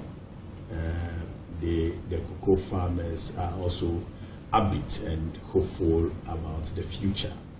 They are optimistic and they remain inspired to do more for the cocoa sector. And so the past few weeks, we have been engaging the cocoa farmers in the cocoa growing areas, trying to share with them the vision of His Excellency, the President, the plans he has for them, and how he wants to reform the cocoa sector, part of which has brought the conversation about the producer pricing. Indeed, the producer pricing is very key for the farmers, because for the farmers, the money they get from cocoa is their livelihood, their income, and that is what they do. They do nothing else. They just grow cocoa, and so even though the income comes in seasonally, that's what they use to do everything. And so it is important as government to always put measures in place to secure the cocoa farmers' income. And that is why anytime you hear anybody talks about cocoa, they talk about the cocoa farmers' income. But that is not the only challenge that confronts the cocoa farm. But they're not happy. I'm sure when you went to the farms, you got that sentiment that they're not happy that government has had to reduce the farm gate prices from 3,000, over 3,000 to 2,000. Nobody would be happy if you go to the market and you are trading a commodity and it appears as if the price of the commodity has fallen. It means that grossly your revenues will be coming down. So nobody likes that. Nobody wants lower revenues, right? But it is also important to put it into perspective. The pricing, the commodity cocoa is not consumed in Ghana. And even though government sets the producer price, government does not set the market price. The product is sold on the international market. And on the international market, any cocoa growing country that brings cocoa there sells the cocoa at a particular price. And so even though government makes decisions on which pricing regime or which price to sell cocoa or to buy cocoa from the farmers, the price is a factor of the international price. And so no single government can sit down and say, okay, this is the price that we want to buy cocoa from the farmers without taking into consideration the price on the international market. But you also, government sets the FOB price. No, government doesn't set the FOB price. The FOB price is set on the market, international cocoa exchange. And like any other pricing regime, it's a factor of demand and supply. And so for those who demand the beans, we supply the beans. We do not consume the beans here. And so for the huge multinationals that demand the beans on the international market, and the availability of the beans from the producers is what determines the price.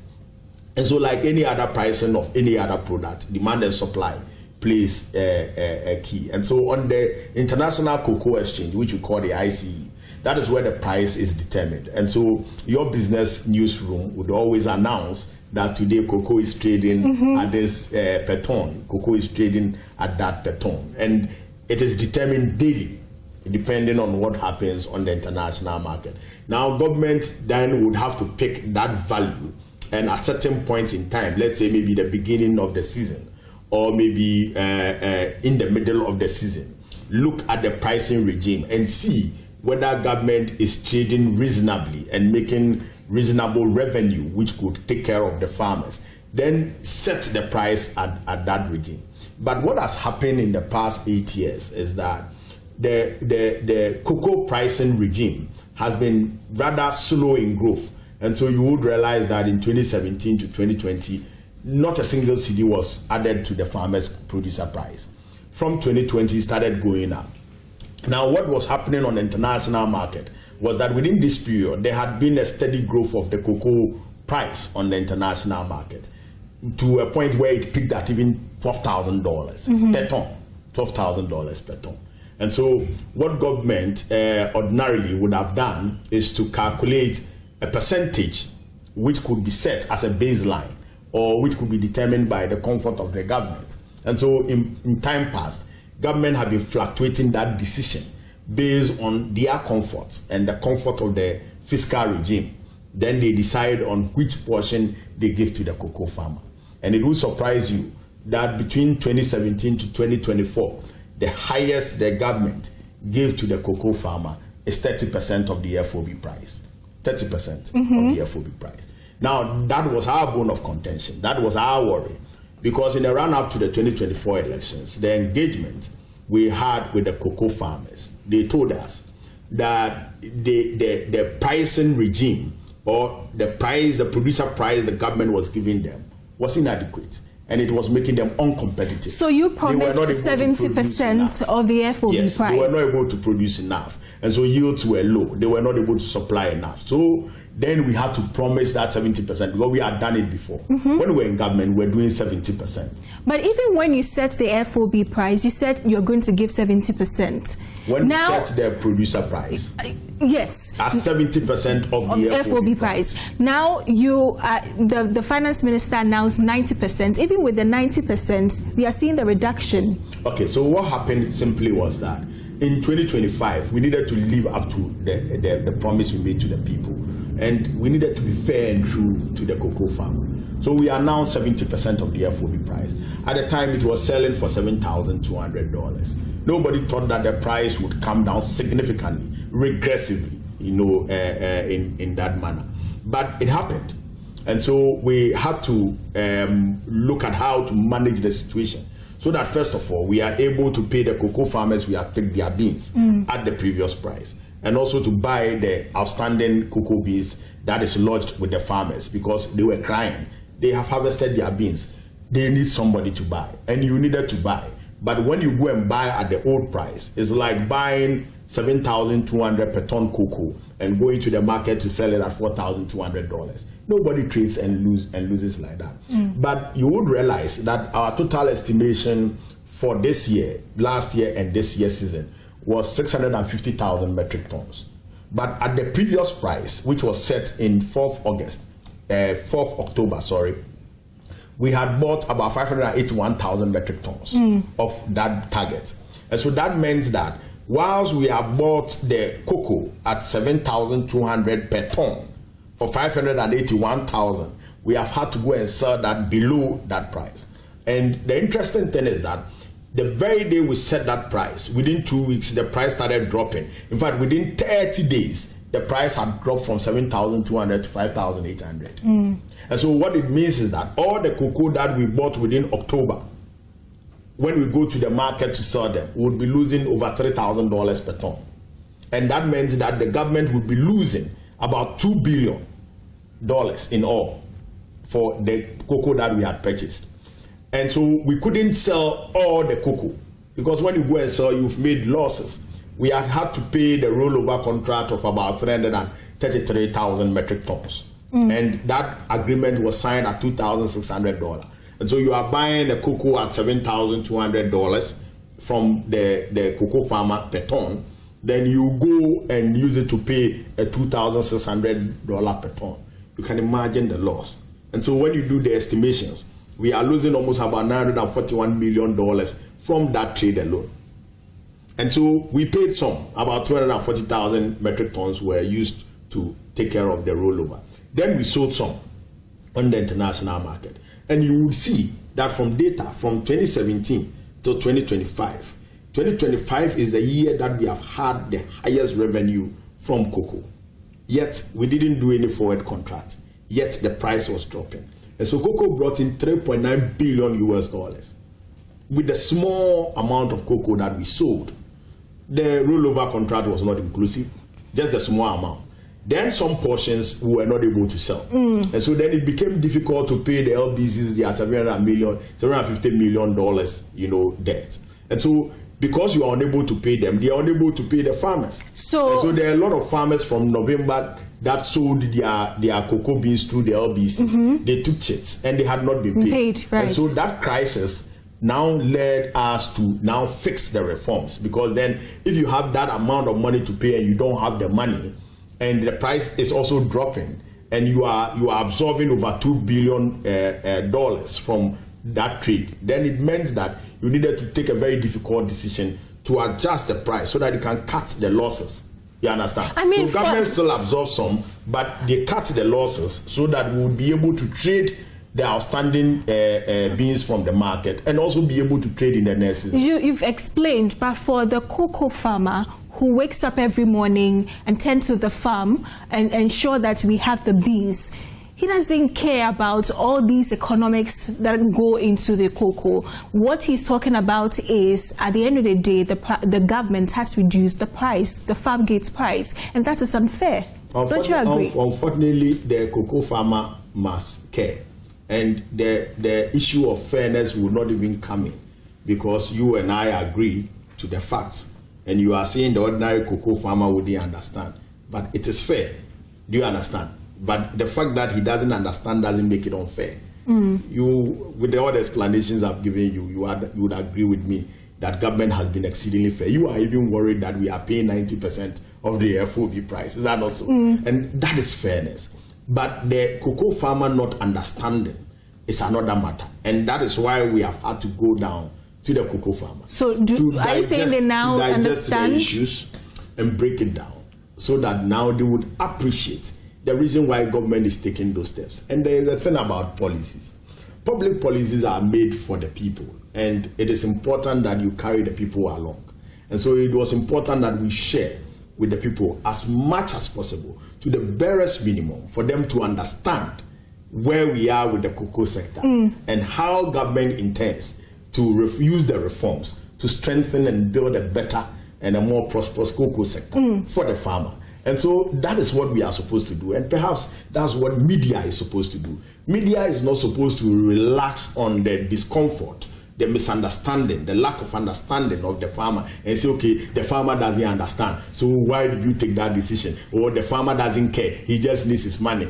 The farmer must care, because the money that goes to the farmer is not from space. So the money that goes to the farmer. From our conversation so far, if you allow me, from our conversation, I'll let you. So that the farmer will understand. I mean, you spoke to the farmers. You went to the farmers. It's not from space. It's from what is sold on the international market.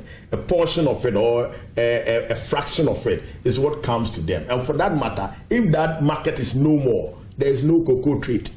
Do you understand? I get the point, and I'm sure when you visited the farms, you were able to explain to the farmers what is happening with Cocoa Board and why you have had to take that decision. When you interacted with some of the farmers, they also mentioned that you explained about the world market price. You also talked about the mismanagement of the previous government. I remember one of the chiefs of Woman No Good said to you, I like the name of that village. He said to you that, I don't know what happened there before they gave that we'll talk about that later. But he said to you that if you are blaming anyone for mismanagement, these people should be prosecuted. They shouldn't bear the brunt of the mismanagement of the previous government. Have you started investigations that will possibly lead to prosecution if you so believe that some members of the previous government did wrong? The Attorney General is doing a very great job with the investigations, I can assure you. Just yesterday I had a conversation with the Deputy Attorney General, and he told me that they are working feverishly. The President has directed them on that. Cabinet has taken a decision. They've moved in very aggressively, and they are doing that investigation. And I agree with the Chief, who said that they must be prosecuted. Indeed, such levels of crimes are crimes against humanity and must not be left to stand. But and until so you've finished the investigation, can you boldly say that they mismanaged Cocoa Board? Oh, yes. When you don't have any evidence? Oh, yes. Do you have now? Say that. But the evidence is available. If you don't have evidence, what are you investigating? Most of the decisions are criminal, and they smack of criminal maladministration of Cocoa Board, and it's most worrying. For example, if you look at the issue of cocoa sacks, Cocoa Board bought cocoa sacks that could last for 6 years, stored them in the warehouse, brought them to Ghana, stored them in the warehouse, and subsequently, every other year after they bought that, they made that purchase, they imported cocoa sacks, huge amounts of cocoa sacks, and left them at the port without clearing them, because the duties were also not being, they were not able to pay. So in 2022, they imported cocoa sacks, they didn't clear them, and it's at the port. 2023, they imported same, and it's at the port. 2024, they imported same, and it's at the port. And just four days to the elections of 2024, they issued another contract worth $48 million to import another batch of the sacks. Meanwhile, the 2021 sacks are the sacks that we have used throughout the period, and we used some last year since we came into power, and we are going to use some this year. Who does that to his country of birth? Who causes this kind of mess? And you think this is not criminal? So you have strong evidence to take them to court? But the evidence is what I'm saying. The figures are there. But why haven't you started the court processes yet? The wheels of justice grinds very slowly, but certainly it gets there. And so there are a number of them, a number of issues, a number of criminal issues. For example, every year, the government budgets what we call cocoa rehabilitation. So most of the cocoa plants have stayed long, and so they yield less. Some of them are suffering from swollen shoot disease, so you have to cut them and plant new cocoa trees. This is a program that we have done to sustain the productivity levels of our cocoa. In 2015-2016, we did rehabilitation with about 20 million seedlings. That gave us the 1 million metric tons of cocoa production in 2021. And that was the highest revenue we got throughout the last 9 years. And that was about $2 billion from cocoa when we got the 1 million metric tons. Subsequently, it's been dipping. The problem has been the agronomic contribution, the agronomic effort that government provides for the farmer to improve their productivity. No free fertilizer, no agrochemicals are provided, and the kind of support that is given to the farmer has all been non-existent in the last 8 years. It existed before, you understand? And so it brought the yields down. It brought the performance of the trees down. And so there was a need for rehabilitation of the plants. And they went for $350 million loan to come and do the rehabilitation of about 156,000 hectares of the cocoa farms. And guess what? The money was spent, consumed completely. And an additional amount of 700 million Ghana cedi from Cocoa Board accounts was also used on that same project. And guess what? They didn't even do 40,000 hectares of those rehabilitations. This is a problem. This is criminal. It's a criminal maladministration of Cocoa Board. And there's many others which the Attorney General will uncover are the reasons why Cocoa Board is currently owing 32.9 billion. Guess what? Is this from the audited accounts? Is this from the audited accounts? It's under audit, but these are the account statements of Cocoa Board. These are the account statements, but it's under audit. Okay. And so the processes are going on. There are queries that have been raised here and there. But the total debt portfolio as it stands now is 32.9 billion. And if you look at the unaudited balance sheet, you would realize that when you sell the assets of Cocoa Board, everything, including their chairs, their cars, their offices, Cocoa Hospital, Cocoa Clinic, and all those things, and you look at the debt they are owing, Cocoa Board will still be running deficits of about 3.9 billion Ghana cedi. That's how bad. If Cocoa Board was any institution or any organization or any asset that is being sold on the market, nobody would buy. It has completely collapsed. It's bankrupt. And so it is the bankruptcy that is the problem. The criminal acts are different matters that must be dealt with. But those criminal acts led to the bankruptcy. And because of the bankruptcy, government is not able to absorb as much as it would have loved to. What happened to the Cocoa Stabilization Fund? It was closed down by the previous government.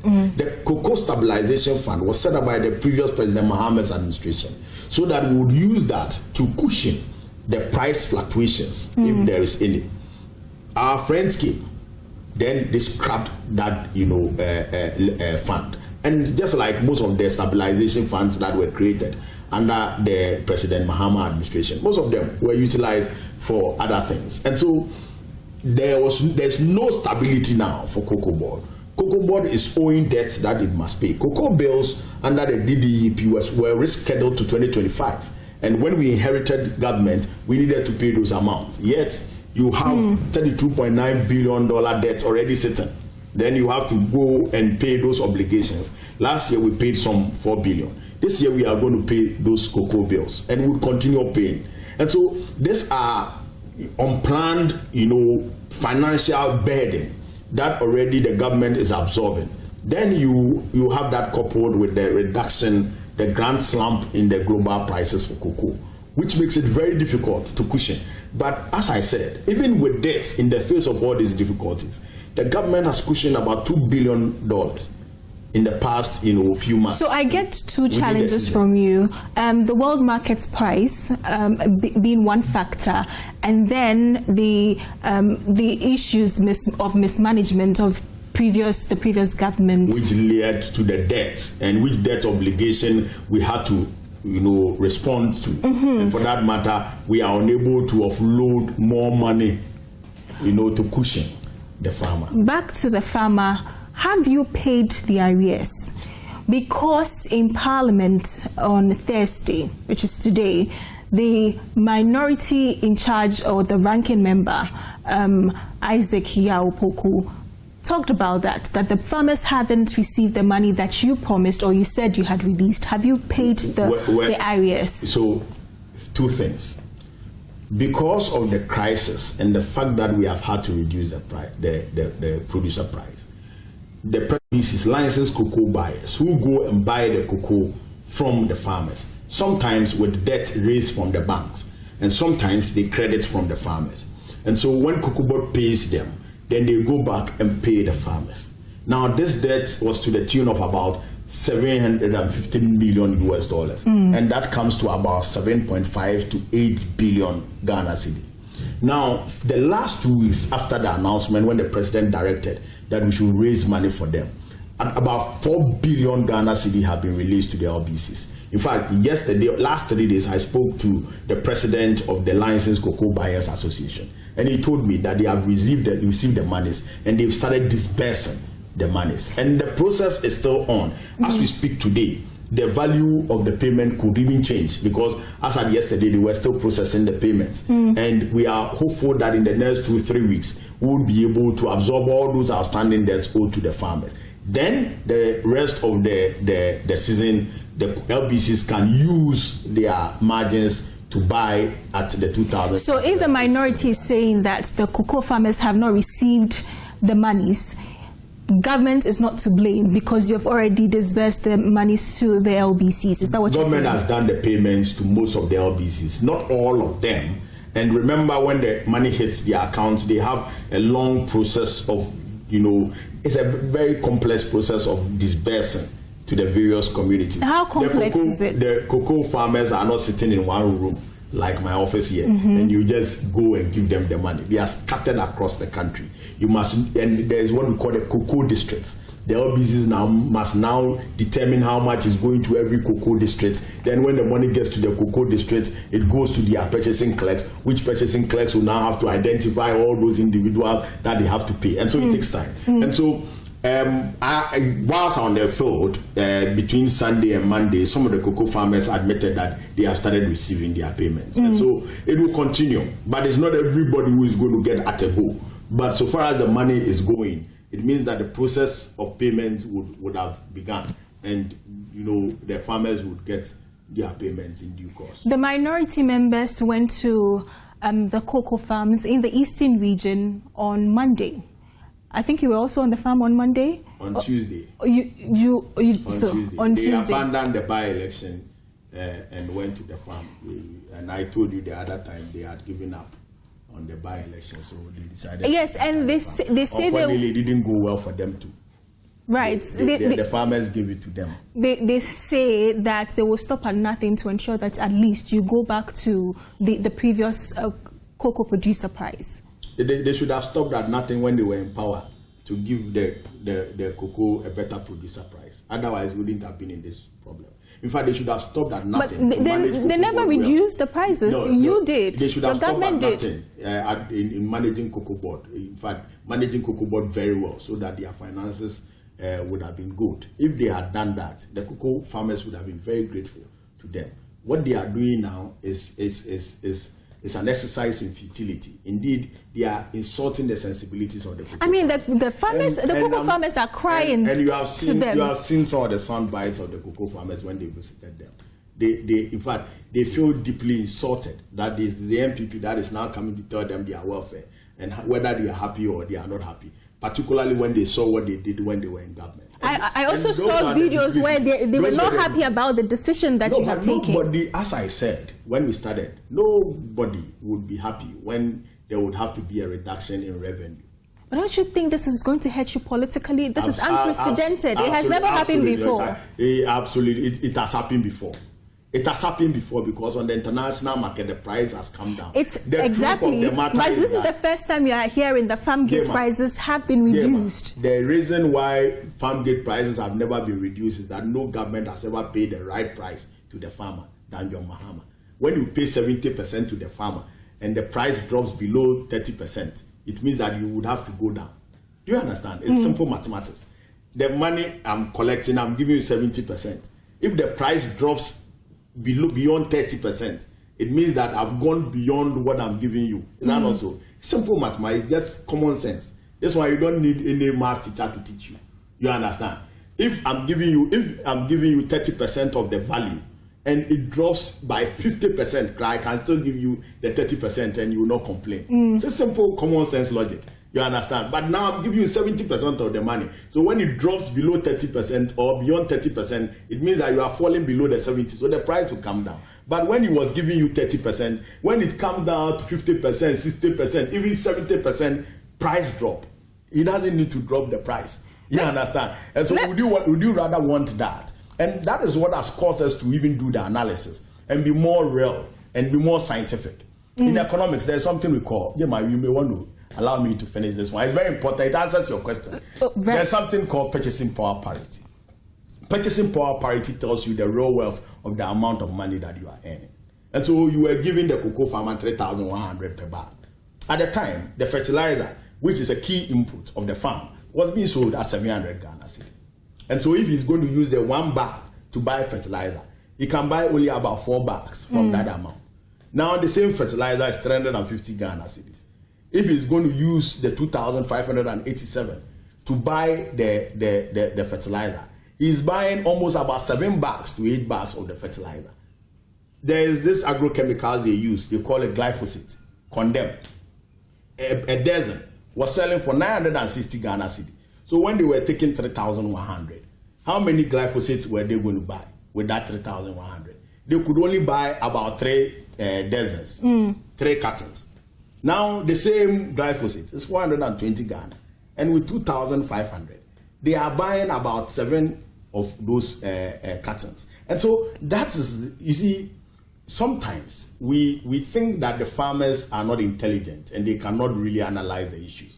And that's why it has caused some of the farmers to come out and say, look, we know the difference in what we are feeling now. We use our motor blow to spray our farms, and we buy petrol. And we are buying a liter at 20 cedis. Today we are buying a liter at 11 cedis. And so even though the price has come down and we are uncomfortable, just as everybody would be, we are better off than the amount that you were giving us. So don't come and insult our sensibilities. And that's what the farmers are saying. So Cocoa Board announced pay cuts for management and senior staff. 20% for management and then 10% for senior staff. And even for board members, the allowances were cut as well. How much are you hoping to get from that? Well, I have not done that. I don't have the figures, and I have not done those estimations. But what I know is that there is some cut in their expenditure. People say it's a populist approach. Cuts in their disposable income, and I think it's a very important, decision made by Cocoa Board, because Cocoa Board is a management of the cocoa sector, and the farmer is the producer of the cocoa, which is sold on the international market. What Cocoa Board does is to provide agronomic support to the farmer and regulate the trading of the cocoa. And so if the farmer is suffering a price cut, then it just makes sense that the management or those who manage the process also suffer, a cut. And I think that was a smart decision. Right. Let's move to other sectors of agric. And recently, some traders, tomato traders, went to Burkina Faso. Unfortunately, we lost about 7 of them because of a terrorist attack. And the question that I asked the deputy agric minister was that, why are we going to Burkina Faso to trade or to buy tomatoes when we have the soil? Okay, so we produce a lot of tomatoes here. But tomato is a perishable crop, and it doesn't go beyond its period. But unfortunately, the tomato we produce are rain-fed. They are not irrigation-fed. And so because they are not irrigation-fed, you are not able to run it, you are not able to produce throughout the year. And so when you are off-season, then you have shortages, and you have to go and buy from outside. And that's what government has been trying to cure. And so over the period, government has not invested much into irrigation facilities that could help us produce tomatoes throughout the year. And that is what this government is focusing on, in bridging that gap, so that we invest more in producing the tomatoes that we consume off-season, so that we can even process, some of the tomatoes. And so you would realize that when we are in season, there are always tomato gluts. And last year, we produced excess within season, but we couldn't move it beyond the season, and there was no processing plants. And so what we are left to do as a country to cure the fundamental challenge that has to do with tomatoes, and in Ghana, every single household, every single food table consumes tomato from Monday to Sunday. You understand? So we consume it a lot. And so the gap to fill is the irrigation. And so we are targeting building producing about 300,000 metric tons of additional, tomato within the dry season. And in my office, under one of the initiatives that we are doing called the Dubidi Initiative, together with some private sector, we are targeting growing some significant portions of tomato, except that some of which also is for exports. When are you starting now? Have you started that? No, it's a project this season. We are doing that this season. And that starts in which month? They have been producing. The season starts somewhere in April when the rains comes in. Okay. For some of them, you don't have the irrigation systems in place and all that. Oh, so what are the plans for irrigation, the system? So under the Irrigation for Wealth program being run by the Ministry of Food and Agriculture, we are looking at expanding. In fact, in the medium term, our target is to double the irrigable areas, the irrigable land in the country. But in the next 1 year, 2 years, there are projects that some are being funded by some 150 million euros from the Italian government, and I think some one other investment from I've missed the country, but all going into irrigation so that we can expand irrigation infrastructure. I believe that if we are able to secure extensive irrigation space for tomato production, that is when we'll be able to cure the challenges. And when is that going to happen? Because as you prepare and put all the measures in place, the traders will still be going to Burkina Faso. So the thing about irrigation is that it's not like something that is sold on the market like the tomato you are talking about and you go and buy. It is infrastructure that requires time to construct. You don't even construct those things within 6 months, unless maybe you are doing underground borehole powered by solar, which most of which is being done on a small scale for individuals. Some are funding it individually and all that. But irrigation infrastructure takes time to build, and so you would be adding on. It's incremental. You'll be adding on as much as you are able to do some, and you cultivate. Then it helps in the expansion of the production. It's the Director of Presidential Initiatives in Agriculture and Agribusiness, and my name is Gemma Apia. Thank you for watching.